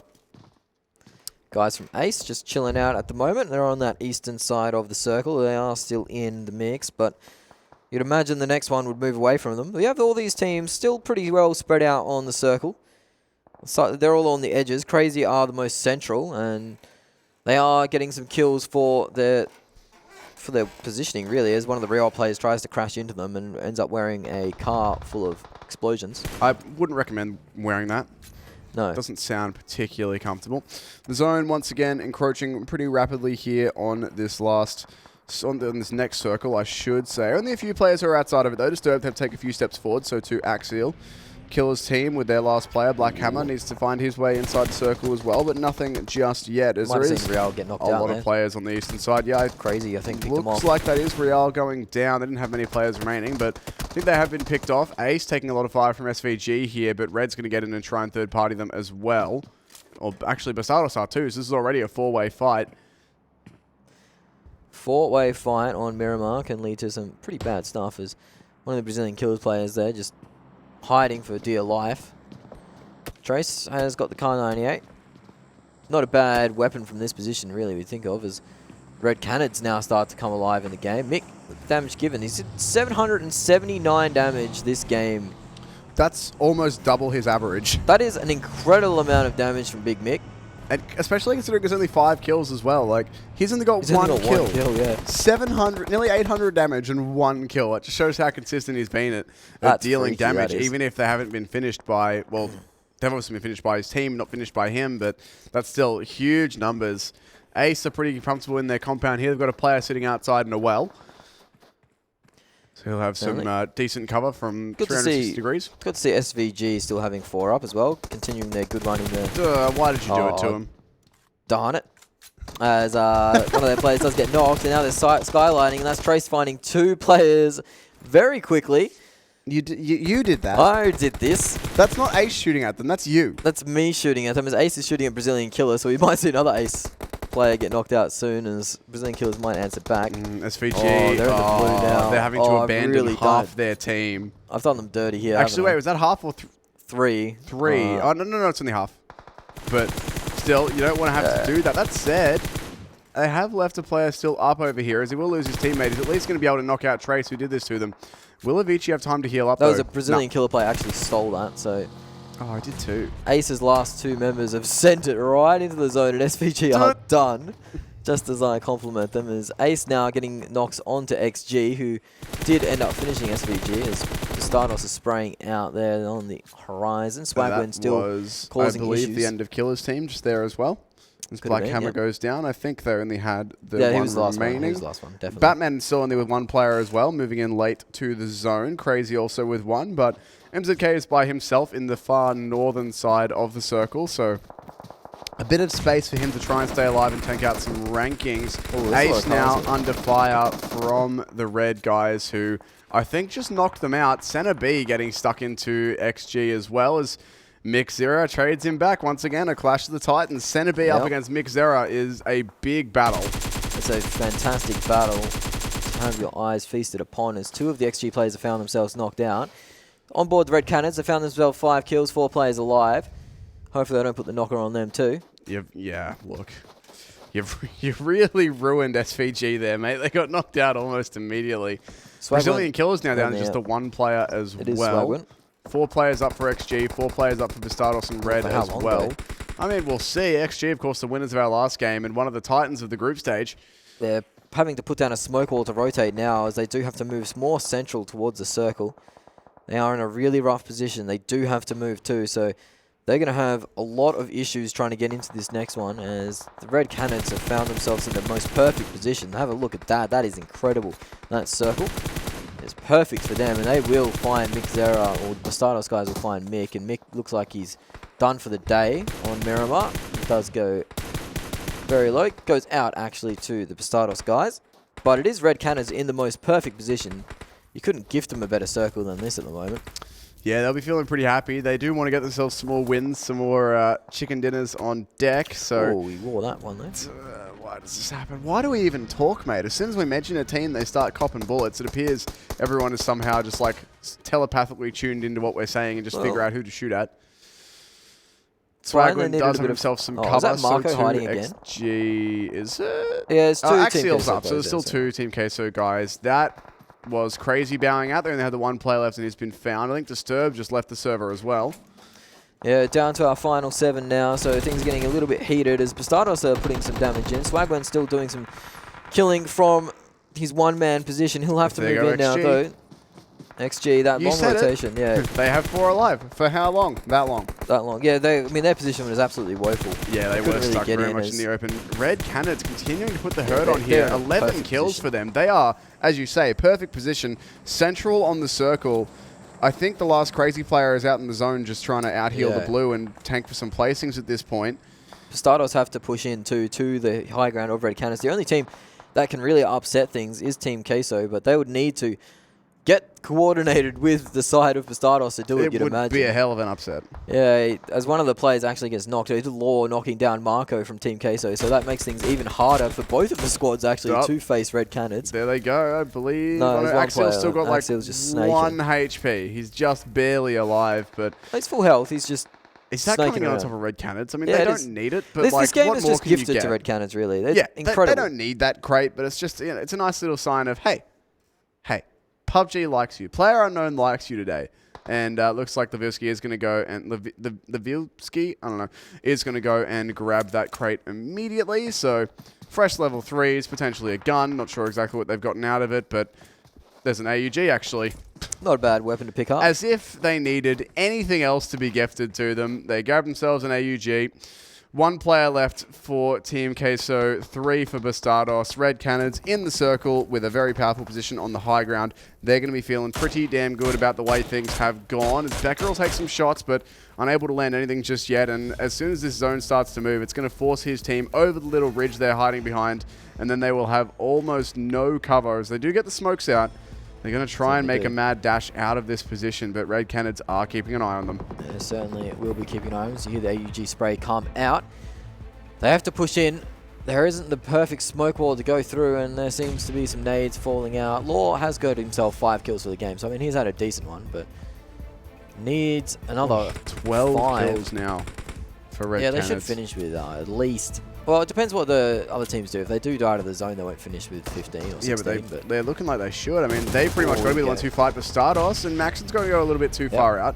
He'll be safe for now, but I mean, I can't imagine the last Team Queso player will take out Bastardos by himself, so it should certainly be Red picking up these last couple of kills. Axial, though, you could try for some knocks here, though. He's been on the crawl, and I think they're going to be a bit too preoccupied with Bastardos to check him for now. Of course, they do still have time. The smokes will actually give Red the time to consider other options. Bastardos not going to stare at them, but aren't going to get anything onto Axial. Another Red player has been knocked. So now it's a 2v2, the Red Canids and Bastardos. Oh, big spray comes down though, and now it is certainly ending for the way of the Red Canids as they've knocked 2 players down. It's just the one Bastardos on half health in the ditch, in the gully. They're going to push in him Spray as well. comes down, he's getting so low, so that's them down. It will be 1 player from Team Queso remaining versus 2 of the Red Canids. Axial will there's need 2 players down. He could actually do this while they're going for the revives. He's going to sneak his way in here. They are quite low. Problem is, I think their players who are down could have just spotted him with third person, so I think the game's going to be given up. He'll try and grab himself a couple of kills, but he is 1v3 here. 1v2 though. But both players are stacked up in the same position. I think for Axial, he's not going to be ready for the double peak to come in here. This could be a spray down, though. This could be Team Queso stealing away this game. He's going to jump in. They'll go out for it. I think there's just too many bullets. They split him. There's no way he can find both players at once. Very well played from Red. And look at that. 16 kills, 4 per player. That is the first Chicken Dinner we've seen that's that even. It's beautifully 16 kills, evenly divided. You love to see that. That's a very well-earned Chicken Dinner for the Red Canids. Certainly is. Axial and the side of Team Queso snaking their way to second place for the second time in a row. So they've had a pretty consistently good day so far. In terms of the placings, the kills haven't really been there, but they've done well at being able to recover, you know, losing 2 or 3 players pretty early. So they do manage to sneak their way into second just there. So they'll be happy with that, but having looked back at Miramar, it was a lot of action relatively early. You don't know the craziest thing about that game. Tell me about it. Mick only got 1 kill. Well, but he had like 800 damage. Yeah. Jeez. Paris got 3, and I think Reza got 2, so a few of his friends were stealing some of the finishing blows. He was softening them up, and they were finishing them off. So Mick got robbed. Really? 800 damage with 1 kill. That's the guy who, like, this game doesn't track assists, but that's the guy who's, like, at the bottom of your team in any FPS who has, like, 3 kills, but he's got, you know, 13 assists or whatever. Just living the dream. Still at his best. This is the game that was, as we saw. The Red Canids really dominate from start to finish. They almost whiffed it to the last moment when 2 of their players got knocked by Bastardos players peeking edges. But they managed to close it out with a very nice split onto that Team Queso player. They didn't give him any opportunity. I thought they were going to down. double peek him, and that could have been a problem with the big spray coming through. They decided to go one on the other side of the rock. You'll see it here in just a second. They go one on either side, and that's an unwinnable situation there for that last Team Queso's player. Axial, or Queso, I should say. Axial, unfortunately, just a little bit too much to do, but he's still got himself 1 kill. That's 1 extra point, and sneaking into second place there as well. I don't think they will stay in second place, given that they weren't really fragging, but they still get the 14 placement points. It'll be 16 points all up. They're still moving up the leaderboard, right? Like, even if you're not really... It's not the most dramatic and exciting performances, it will but be Bastardos they're still getting it done. So Bastardos will take it over them, but with 8 kills, that said, still 16 points for Team Queso. If that's the way you got to get your points, then look, that's what you got to do. You're not going to complain about that. Red Canids, 36-point chicken dinner. They are going to be jumping up the rankings quite a bit. Brazilian Killers, XG, all coming in the top 5. Good for Crazy. This top 5 is pretty much our top 5 teams. Crazy coming in 6th, as you said. I mean, Influence Rage is the only team who is conspicuously missing from that top 5. Top 5. They're the only one of our teams way at the top of the leaderboard who aren't there. But again, they've had a very quiet day, very quiet last couple of days, and they don't need it. They've got enough points already, you'd think. They're 149 at the start of the day off, so they're more than fine, I reckon, to go through to that top 16. Like, they're still going to be in first by the end of the day, I think. I don't think anyone will be getting so many points to catch up. Actually, maybe. I think XG are at like 100 and... Yeah, I was going to say they're 120 or so, 130, so 9K can catch them, but either way, all of those teams in the top 3 are safe. Red Canids, with that big win, will push themselves up into 4th. Team Queso moving up as well. Only got the 1 chicken dinner and 46 kills, which is the second lowest on this page. It's Nova with 36, who are 10 behind the action, but 75 placement points for Red Canids there. They keep themselves up nice and high. Limited changes here on this second page, just shuffling between 9th and 13th, which those are the positions which we're saying are pretty safe, right? So if you're shuffling around, if you're, you know, Ace 1, Bastardos, SvG, these teams moving up and down just 1 or 2 places, you're not really too concerned at this point. Ace has got 40 points on the day, so they're doing very well. 2 games, 40 points. You'd take that, really, wouldn't you? Crazy and nearly safe. Yeah, Crazy are moving their way up. Of course, there are some teams to still play some games, but Crazy had a really good game there, got themselves 10 points in the bag. Disturbed and PDZ, though, they have a lot of work to do within the back half of today. I think otherwise they're going to leave it too much for the last one. I think it might be too far gone for PDZ, to be honest with you. Like, Disturbed are only like 10, 15 points off the pace. So they're not out of things just yet, but PDZ need to more than double their score. No, at bare minimum, double their score just to make it out of the bottom 8. And they've got 5 games to do that. And the other thing you got to consider is that 5 out of these bottom 8 teams still have 8 more games to go. PDZ are only going to have 4 after this next one they're probably going to need to like double and a half again their points. Mixera sitting up on 25 kills. Only the 1 for in that game despite the massive amount of damage, but Swagman sneaks into 2nd. Center B falls into 5th. It's the same couple of players who are shuffling. These are our biggest fraggers or our biggest consistent damage dealers. I'd say the only one who isn't here who's been a really good player throughout the semifinals so far would be Mendigod. Yeah, that's probably fair enough to say. And Mendigod missing from that list for the first time feels like a while, but that was our Miramar game. It ended quite calmly, actually, as Red Canids just took it out. Yeah, clean as whistle. Yeah, they were looking pretty comfortable in that. The circle was gifted to them. They got handed a crate. Not that they needed it, but I mean, yeah, look, Player Unknown was really smiling on the Red Canids there, and they do move themselves up the standings quite a way because of it. That is Miramar done and dusted, as you say. We do have 1 more map to go. We will return to Erangel for our final map of day 4 to the semifinals right after this break.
from the Red Canids play. The Red Canids have managed to revive all 4 players, and you see them pushing up to this cliff face now. That's a nice little find, little med there. Rush to die, are getting spotted out. The Red Canids might be able to secure the kills here. Doesn't look like they will. As Canids now pushing up on another team, as they just go from fight to fight at the moment. Jump around the corner, AK spray, does get the kill. A couple of players lost for Evo here, which is not the start they were looking for. They're also one of our teams that has needed themselves.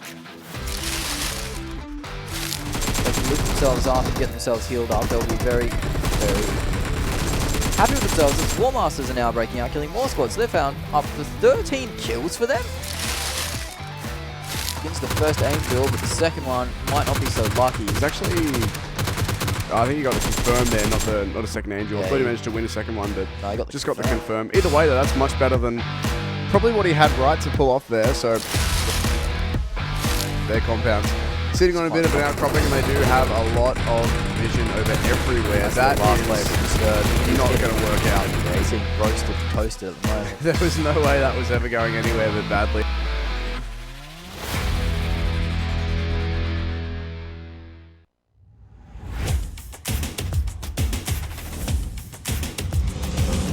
The pan. Oh, it's the nade. Oh no, it's just a smoke, just a smoke, just a smoke. He doesn't know. He does not know the Mad Dog lies. Yeah. Are they just going to leave him? I think they might. Oh, they've given him a smoke as well. That's so good for him. Is this a 5-player team? What are we seeing here? A few moments later. And IND are just giving. Oh no, he's going to spot that. No, he does. Surely he didn't. Come on, Slayer. Oh my goodness. It's in your namesake. You've got to take him down, son. No Mad Dog's way. still there. This guy is literally free soloing right now. He's solo squadding. 12 seconds later. Around here, Salty Squad also taking down Godlike. I think they've done a great job to stay into it, but can Mad Dog just stay here? He is now. Do you think he can jump in the vehicle? If he gets in? It will be. Oh no, he's actually taking the shot. Oh, he's not quite able to get the knock. First one, swaps weapon, looking for Slayer. Ooh, we almost got a run over there. We got Grego. Oh, the fake out, make out over here. He's turning on him. The jukes are real right now. Grego, can Grego connect over here? If I was Grego, he's giving it up. No, he hasn't. He's juke back. He's coming double back, faking it. Cool. Oh, this is it. This is it. Oh, it has to be. Oh! Got him! Come on, he's knocked over. He's got to get out and give him the BML. Just chilling, like near the circle. They don't want to get into any fights. Especially they have executors on the same city right there. So maybe just gonna chill. And that was close. That was interesting. Is the nasty baby Ooh, drop. look at But this. Justice finally falling in. DJS is in a lot of trouble here, but Justice gets shot upon by Yai. He's one of the players trying to run away, but he still actually hits a 3. Now he will be put out and will be sprayed down, and they will be able to knock him down on the floor. The teams that are right at the bottom. Has he not spotted Nico there? Is he just a little bit hidden? Oh, now he's going to spot him. Yeah. How can he not have done? He gets over the wall before he gets knocked. Fantastic. Does get a lot of damage on the trade, but the Red Canids are all over this movement at the moment. And there they go, PMCO Esports out in number 15. Actually, no, it's not even the team we've been watching. That's a different team altogether, but... Ooh, that does a fair bit of damage too, knocking these players to half HP. That Molotov they threw in previously does get a knockout. This might be the signal to go. Pushing in here. There is one player just sitting on the deck, knocked out. But the Molotov is actually burning himself with it, so this is a Molotov he dropped down earlier.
Welcome back to PMCO 2019. It's day 4 of the South American semi-finals. We're heading into our final map of the day and heading into crunch time for a few of our teams as well, Smash. It's getting pretty dicey, and if you don't know what I'm talking about, if you missed everything, then luckily there's an easy solution. Head on over to YouTube, subscribe to the PUBG Mobile Esports YouTube channel, where you'll find all of the VODs, all of the games, everything from not just our region, but the entirety of PMCO thus far, which is 6 regions and 192 teams, something like that. It's a lot of games. It's a lot of content if you do want to go and get involved in all of that. And of course, PUBG Mobile is available for nothing, completely free on the Google Play Store and the iOS App Store if you want to play the game yourself.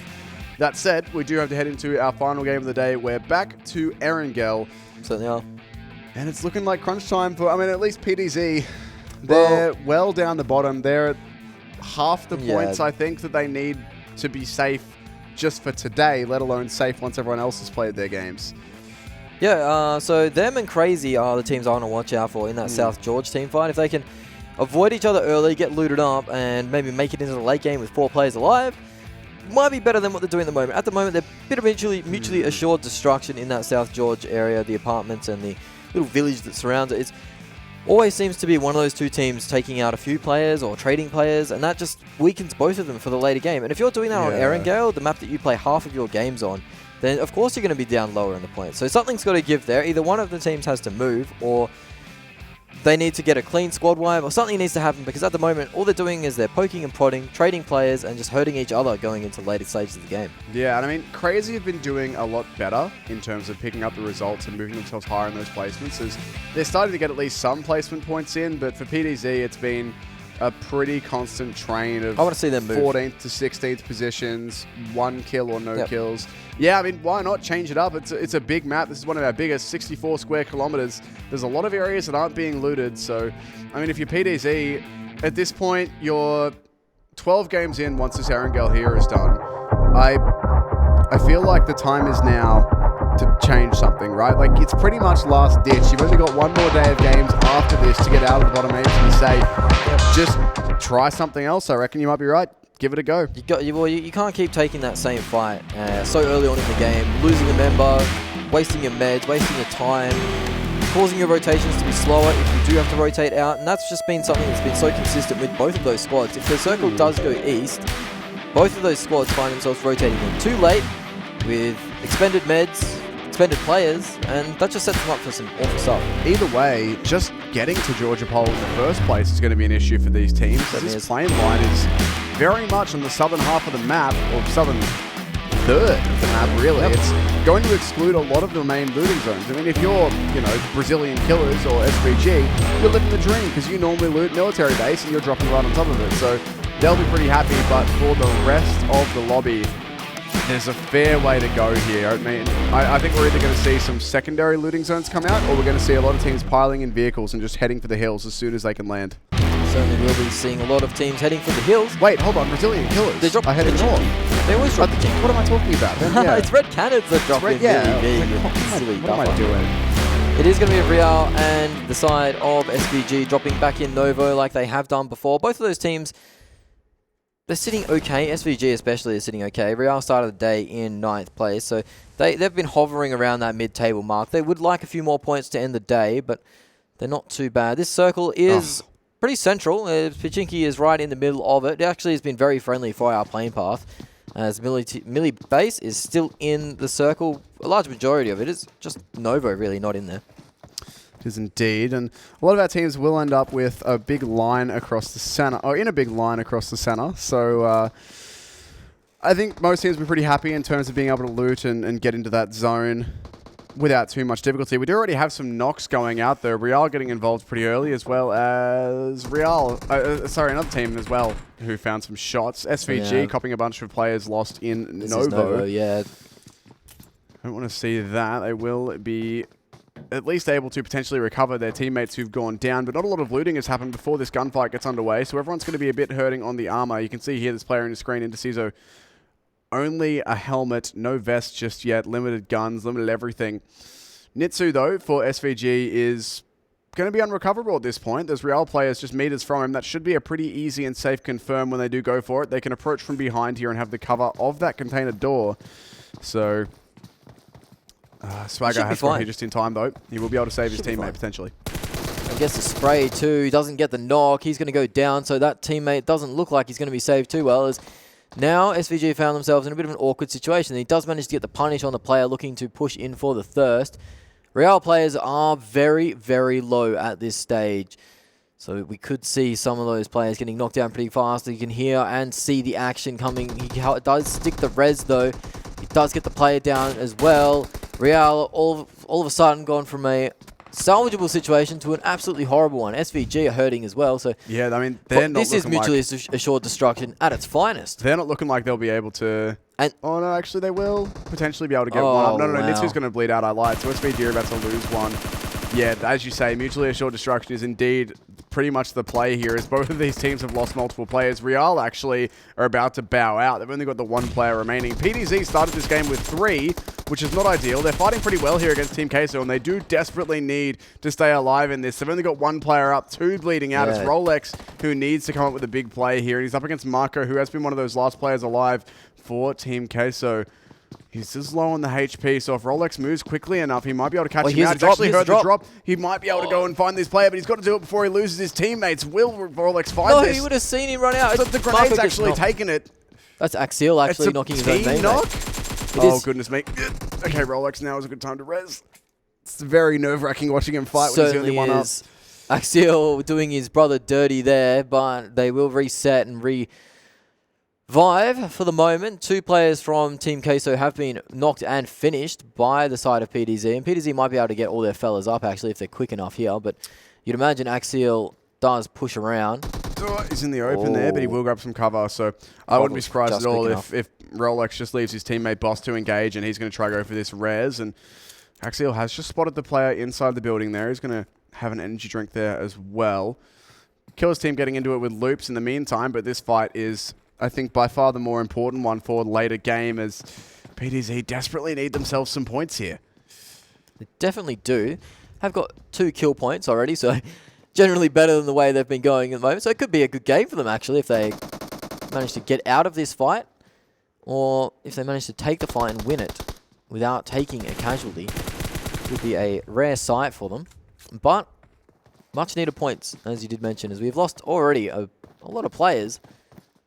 A lot of players, in fact, as we've lost about 6 of them, I'd gather, from my information at least. Loops are moving in around. The Killers team are in the area. They've been taking shots at each other by judging of the health bars. They have, but it doesn't look like anyone's taken too much permanent damage, at least not on Loops. Not sure if anyone in Killer's team is down or if they're just not in the same area. They're spread out a little bit, I believe. Let's have a look. PDZ counting their lucky stars, I think. They did start this game as a 3-man. They've found 2 kills, and Team Queso have chosen to fall back and not engage them. So all things considered, that could have been much worse for those boys who have been consistently going down in 16th place. They're not out of trouble just yet, but for now, at least a reprieve. That said, Killer's team are potentially being collapsed on by Loops here, as one of the Killer's team players will rotate over and join them and actually pass. He's not even going to stop. He's out. Man's gone. He is gone. He has booked it. Heading down the highway. Playing rock and roll music would he be doing right now. Loops players are now converging on this compound, this big blue warehouse. This is a powerful position at the moment. It is on the edge of the circle, so it won't be in the circle for a very long time, but at least for now it is. It can be quite nice at catching people rotating out, though. His Loops are pushing very aggressively. He will hear the player use his footsteps. He's looking for a window to throw it in, but no window there, boss. Just when you thought Killer's team were about to get some backup as well from their teammate running through, he just bailed. I think he might be looping back now, but he might have been going for some loot, actually. He might have been a bit dry on supplies. Yeah, I can't see exactly where This is a nice little crossfire, though. Yeah, I mean, it should work out okay, but Loops look like they want to entry both sides of the building at the same time, and that could be pretty difficult for these Killers team guys to stay on top of. At least they do have another player who's come over and joined them now, so reinforcements have somewhat arrived. Yeah, to an extent. This fight is a bit of a stalemate. Of course, it is just on the edge of the circle, and the more time these two teams waste, the less ground inside that next circle they're going to be able to find, as Brazilian Killers are just sitting pretty. They've found themselves 3 cars as well. So they really have the whole world in their hands. as 3 of the Killers team have shown up to the 4 of Loops. There might be the 4th Killers team player on Overwatch watching over from a high ground. It does look like that is the case, if you can see it in your mini-map up there. So this fight, it will be explosive when it breaks out, but I might be in a nursing home by the time that happens. I mean, they are just inside the zone here, so... Paris from XG just got a nice M24 knock as well, so... X24 having a good day, continuing their good day, I should say. As this is PDZ and Team Queso still dancing around each other. Team Queso deciding to hang around and loot a bit more than probably I'd like them to be, but as the 2-man, Rolex is on the beach. He's got himself a kill, so he'll be happy. Takes a bit of a vacation now. Job's done. That's how you do vacations, isn't it? You just get in your undies and go crawl in the ocean. Yeah, of course. Yeah, don't swim, just crawl on your stomach. That's how it's done. This stalemate from Loops and Killer's team is not looking like it's going to break out into anything too much until the zone forces them out, but that's going to be coming pretty soon. It's actually Loops who are on the inside of the zone, so Killer's team may be the ones who have to make the first move, and it's quite a blockade that Loops have set up. They've got players close to the warehouse and a couple at range keeping Overwatch. That last player from Killer's team as well is outside the zone, or out in the zone, I should say. As there is the zone coming in now. That's a very interesting zone, actually. Very, very interesting zone. Oh, yeah, that's true. It's half and half, mainland and island, with the ocean in the middle. Certainly is. As the spray comes out, this is one of the Killers team's guys going very low. He's in the blue at the moment. It is only level 1 blue. Ooh. Do it. Hello. Surprise. Now he's going to try. Is he going to try rebound that off the door frame? Burns him out. The spray comes out. He doesn't manage. Well, he does manage to get the drop shot, knock on him, gets the thirst as well. So that's well done from this Loops player. Maybe getting a little bit too aggressive, the Killers team. Maybe a bit of impatience kicking in. It's the last game of the day, and we often see teams getting a little bit impatient or a little bit kill hungry at this stage, as we are down to 55 alive at just under 9 in. And this is Killers team getting cleaned up. They do have the one in play as the insurance policy, and they're definitely going to need it as the last player gets drop shot once more. Oh, boy. Loops managed to live with all 4. That was a really good engagement from them. Very well played, very patient, and good individual gunfights. Did that last Killers team player get knocked and killed somewhere else? Because I don't see them on the map anymore. No, Killers team are done. They're done and gone. Yeah, no, they had 3 in the warehouse, and they lost their Overwatch guy died to the zone. Oh, that is shocking. Yeah, no, they're well out. They're well out. Yeah. That is not the way they wanted to end their day. They should still be okay for points. They still have a day's worth of games to play, as PDZ are getting more knocks onto Team Queso. That's a good angle that he's found. The flank is in full effect. Team Queso are going for the revive, but you'd have to imagine that Rolex is going to camp this out pretty heavily, and you'll see the players now move from left to right. You can see it with the vision, but Rolex is going to spot it now. He spots the player move to the tree. This could actually go very poorly as he moves into the completely open. No cover for Rolex, and that is just too greedy, my man. No respect for the Team Queso player, and it's cost him a lot. And Ailton's now potentially making the same mistake here. He's going to get the nade out, and at least he'll chill behind the rock for now. But you can't be underestimating these teams. You've got to take the engagements in a, that was close. In a balanced manner. Yeah, I mean, he should be able to get this knock pretty easily. There's going to be no way to confirm. The zone could even do it. That was a bit close, though. Axial swings out and finds some damage. Something Marco left, and Ailton's going to go ahead and grab the confirm. So at least that's a couple of kills for PDZ here, but they need to heal. Does he not have? He might not even have healing. He did have bandages. I think he's bandaging. He did bandages. Oh, there we go. There's the health kit through. Yep. So they'll be able to get out with 2 players here. Marco, the only one remaining for Team Queso as far as I know. So potential for PDZ to actually get a team wipe here, and that could... This sounds optimistic. I mean, pessimistic, but that may well be their first one. That very well could be the first of the semis for them, but 3 kill points already for them, plus they will get placement points eventually, so things are already looking up on their average. I mean, they started out the day with 8 kills, 17 placement points. So they've already got 3. That's 8 kills in 8 games, so I doubt any of those are a squad wipe. No, not at all, as we are on board with Crazy now. A team that desperately does need those points. They're sitting on that cusp of comfort, you'd say. They're not quite comfortable, but they're not quite danger as well, as that PDZ Team Queso fight is still going on in the blue, by the way. There's an AWM, which stuff. Center B is about to pick up. Oh, my boy. There he is. There's your man. He might pick up if he manages to live. There's a Gilly, fresh level 3, is an AWM, living the dream. Big smoke. Oh, don't you shoot that car. Let him go. Let my boy go. This is Let my Bastardos, people guys. go. Yeah, he's going to make his way out, Center B. So got away safely, but the Brazilian killers aren't in the zone. That crate was, so maybe Center B tries to stay around a little bit more, but he's going to go group up with his team. So he does have the AWM, so he's actually at a big advantage over those assault rifles shooting at him if he does choose to stay around and go for that fight. New circle has popped. It was a western circle. Very hard western circle. Ferry Pier is still in play, and so it is based on that bridge, you'd say, is the most active zone. The hills above Ferry Pier, as one of the PDZ players goes out to the zone, that gets knocked out, so that's not very good at all for them. Yeah, the northern hills of Ferry Pier most likely ending. Also the base of the bridge on the western side of Sosnovka military base is also another possible ending. Those yellows actually... That would be disastrous. Those yellows that are still in play on the right-hand side as you are traveling north of the military base bridge, they could be quite handy here for overwatching teams trying to cross in on that path. I mean, Red Canids have themselves a pretty good position clustered around the northern tip of that bridge, so they can bridge camp. I mean, it's only really 9K who are over there. Real's still got a player in the military base as well, so maybe some free kills for Red Canids there, but the other thing is they've got themselves some decent cover for all the other teams who are rotating in, and it is indeed a lot of them. That road is about to get very, very busy indeed, as a lot of teams are coming in that way. Brazilian Killers, Influence, Rage, Disturbed, Loops, all driving in the same way. Crazy, got an explosion on one of the players. Ace are exploding cars as well, so it's all kicking off as the Bastardos have the prime position at the moment. This compound is very potent, and it is perfect position. And it's hard to crash too, actually, this compound, because there are several sight lines to go with it. Lots of room, as Paralyzed gets his car blown up and he's taken out. So Brazilian Killers losing a man, but they are finding themselves at that gas station. Mix Zero now getting into the Brazilian Killers as well, as he's going to pick and confirm their substitute player for the day. So it is only Swagman and Center B alive. Mick doing more damage. They're finding themselves at that yellow compound I was talking about for XGs. Ow. The feet are in play, and Center B has found them. He's going to finish the Loops player off as well. That's painful. Well played, Center B. Getting shot in the toes that many times? Yeah, blowing your feet off. Ow.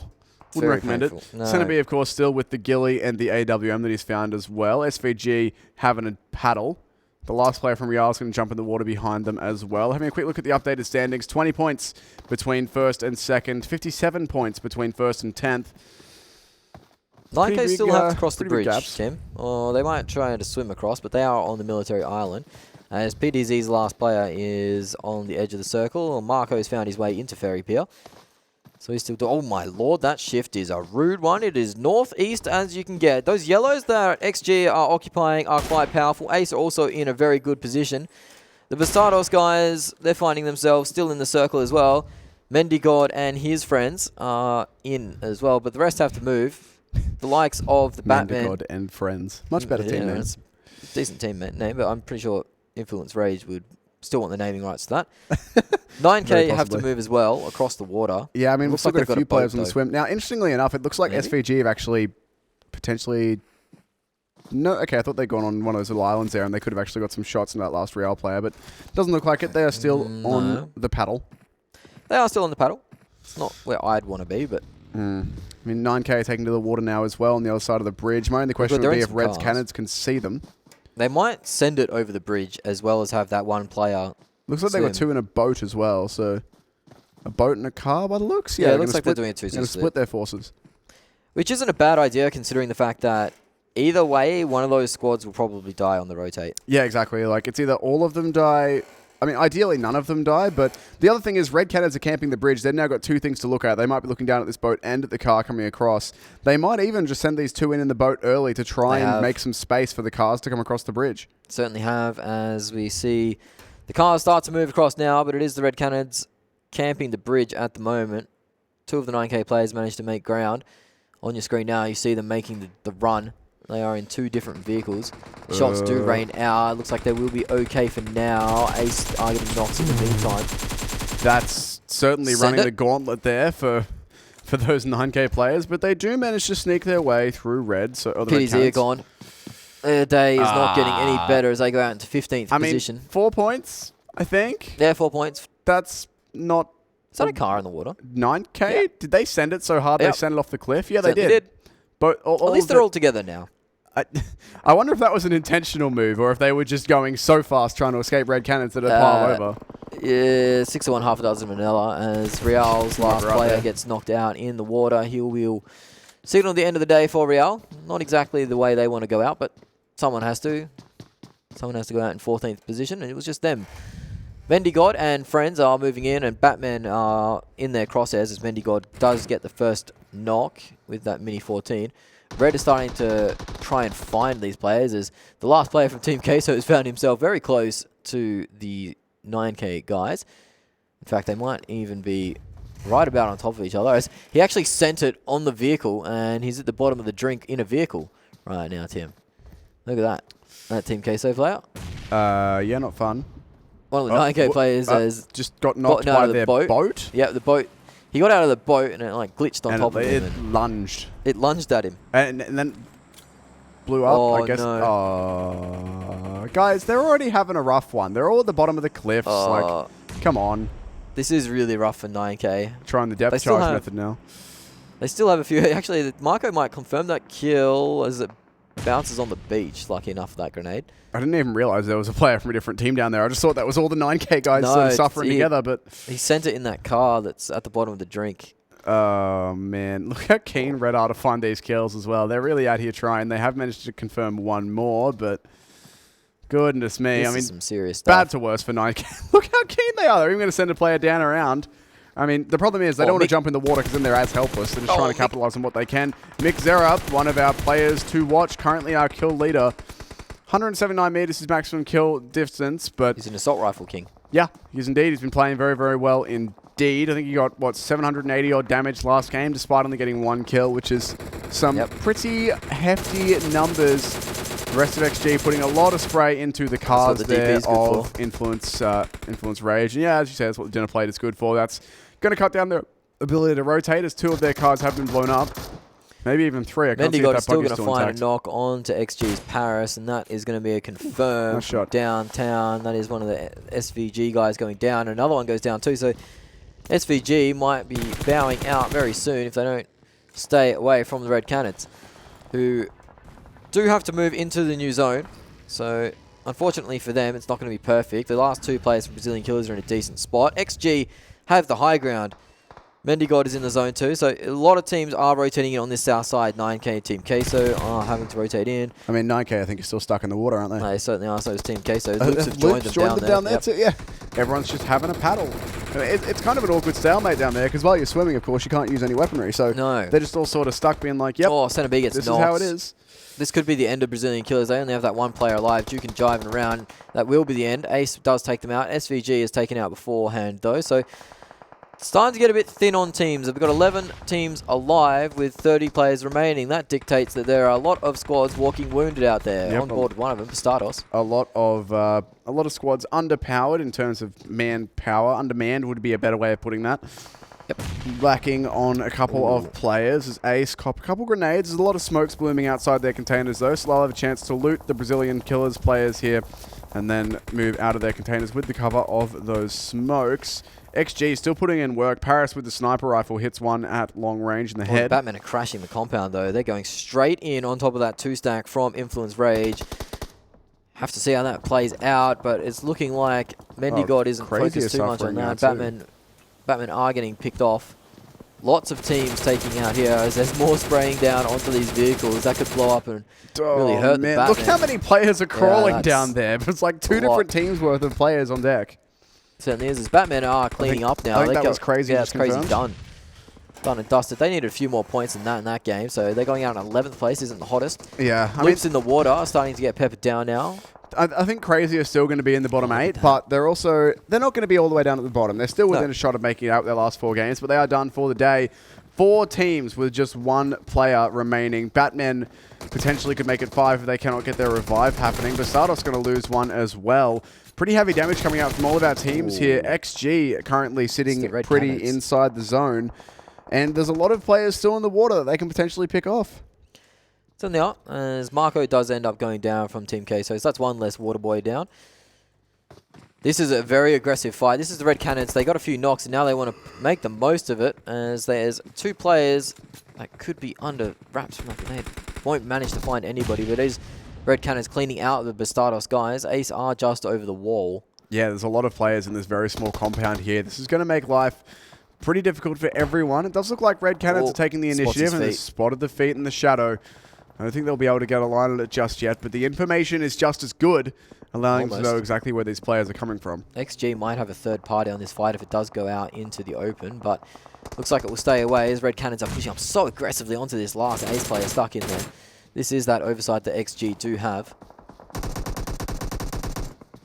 More and more shots rain out. Now it is Ace who have managed to find themselves at the cliff face of XG.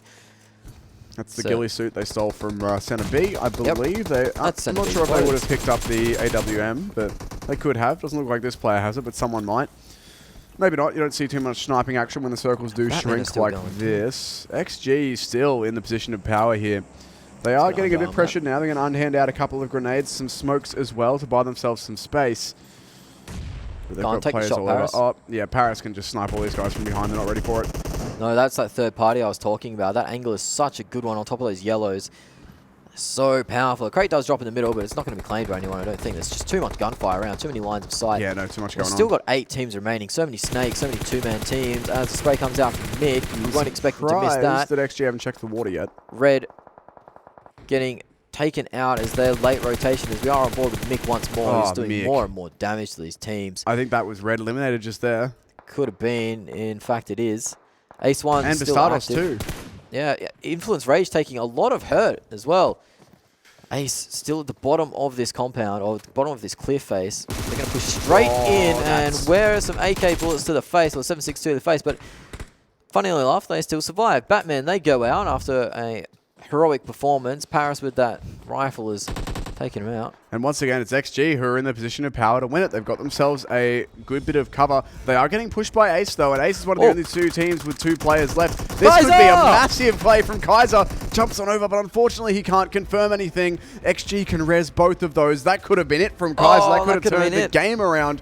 Influence Rage, they're going to be able to get 1 player up as well. So it's XG. They'll be resing in this smoke. They should, or behind the rock cover, I should say, they should be right to get back to full strength here. And once again, this is another game that looks like it's being handed to them. And you know what's the most impressive thing out of all this? Tell me. That 9K player who came in from the water has managed to snake himself out. I don't know what he's smoking there for. I'm impressed at the amount of cliff climbing he's been doing, to be honest. Yeah, he's doing a lot of rock climbing. He's actually just let that smoke pop in his hands. That's a much better play. Yeah, rather than chucking down the hill. Certainly is. As the XG, as you said, they are in the position of power. Influence Rage will have to rotate straight into their crosshairs as there is no zone there to protect them. Sniping as Mick well. actually claimed that, by the way. He snagged that, so good on Nick with Mick with 2 steals in a row, and they can see this last guy as well. Oh, hits him around the tree somehow. All right, well, there you go. That's Influence Rage gone. So now XG, kills. All they've got to do is just find this 9K player, and I think it's only a matter of time before they see the smoke on the cliff and go, that's not supposed to be there. That wasn't there this morning. Those aren't hot rocks. This isn't a hot spring. There's no steam vents on Erangel. What is this? Yeah, I think they've now figured it out. Can he get 5? That would be his 2nd or 3rd. 13 kills. It's going to be a 14-kill chicken dinner for XG. Would that be his 3rd 5K of the day if he gets that? Yes. Yeah, it would. I believe. And I'm happy to call it his 4th because he only got the 1 kill last map, but he got like 800 damage. Yeah, so. and he got I'm happy to call that a 5K. Oh, there they go. The last Brazilian kill is Brazilian kills, even 9K player will push his way out of his smoke eventually. 9K snake their way to a 2nd place, but it's XG who grabbed themselves another big chicken dinner. That's a 14-kill one on deck for them. So another 34 points. That, I think, will be enough to push them into 1st place. It should be, as Influence Rage go out in 3rd place with only 1 kill. So not a lot of kills going around for the teams in 2nd, 3rd, even 4th. Didn't get that many.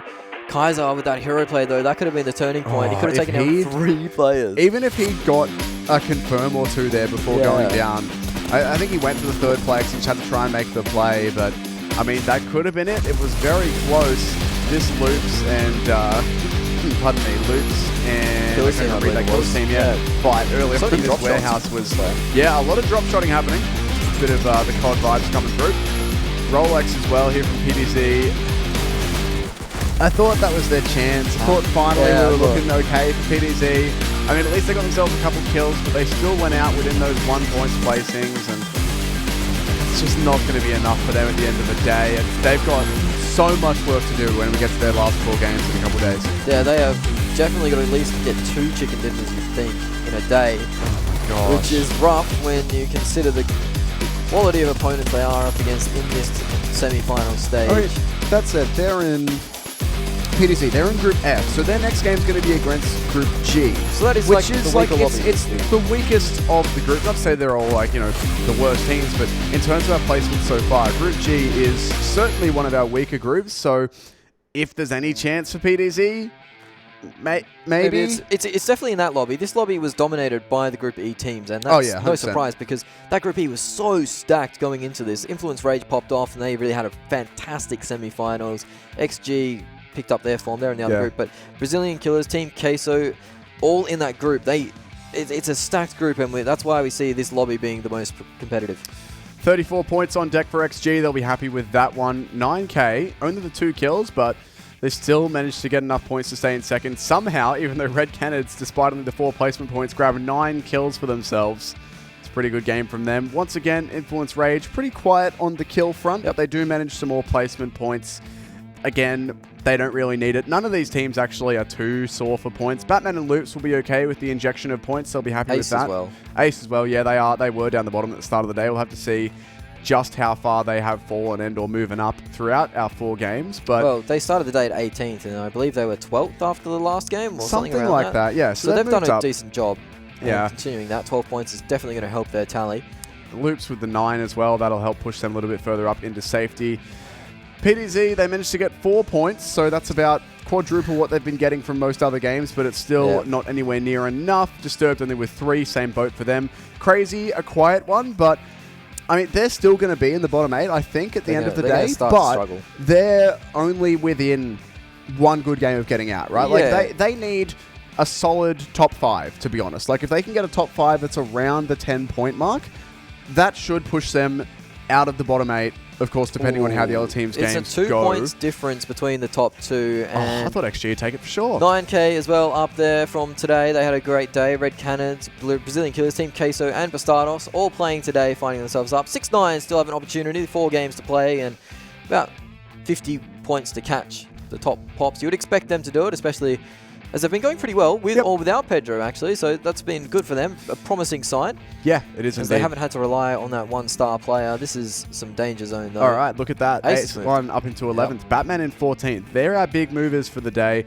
Loops keep themselves stable at 15th. So, I mean, again, they're teetering on the precipice. Look at that. 3 teams on 82. 14, 15, and 16, all on 82 points. All right, so 82 is going to be our benchmark to move up. Now, that's what we need to keep an eye on as well. Not just where the bottom 8 are, but also what sort of point totals we are needing to get out. And now that we're 12 games in for some of these teams, we've got teams in the triple digits extending all the way down to 11th place. So Crazy, 17th at all right, 66. So they're about, 82 is- they need like 15, 20 points to catch up.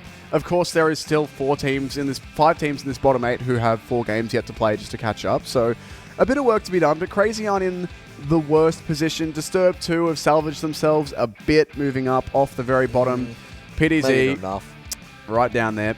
Yeah, I mean, PDZ doesn't need to be mentioned, but you know what's going to happen with them, essentially. Going to get knocked out. But this is the kill leaders. Mixero's up to 29 so far after 12 games. So Swagburn in 2nd place, 22. Law has managed to find his way up after a very good day. Center B was quiet today, and Influence Rage were quiet in general, so their stranglehold on this top 5 has been released. That said, there's still, like, the main takeaway for me is how far ahead Mixera is, right? Yeah, like, certainly. Swagman's quite close to the others. Law, Center B, and NTX are all on 20, but It is, yeah, it is a big movement Mixera for Mick. quite a way up.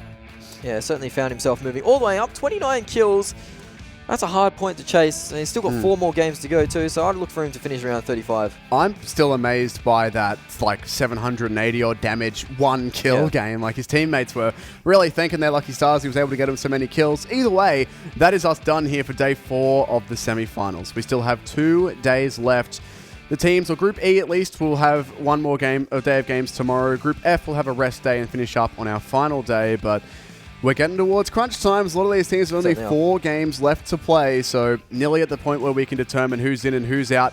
That said, that is all yet to be determined in the next couple of days. Join us then for more PUBG Mobile action here at PMCO 2019 in the South American region. We'll catch you tomorrow.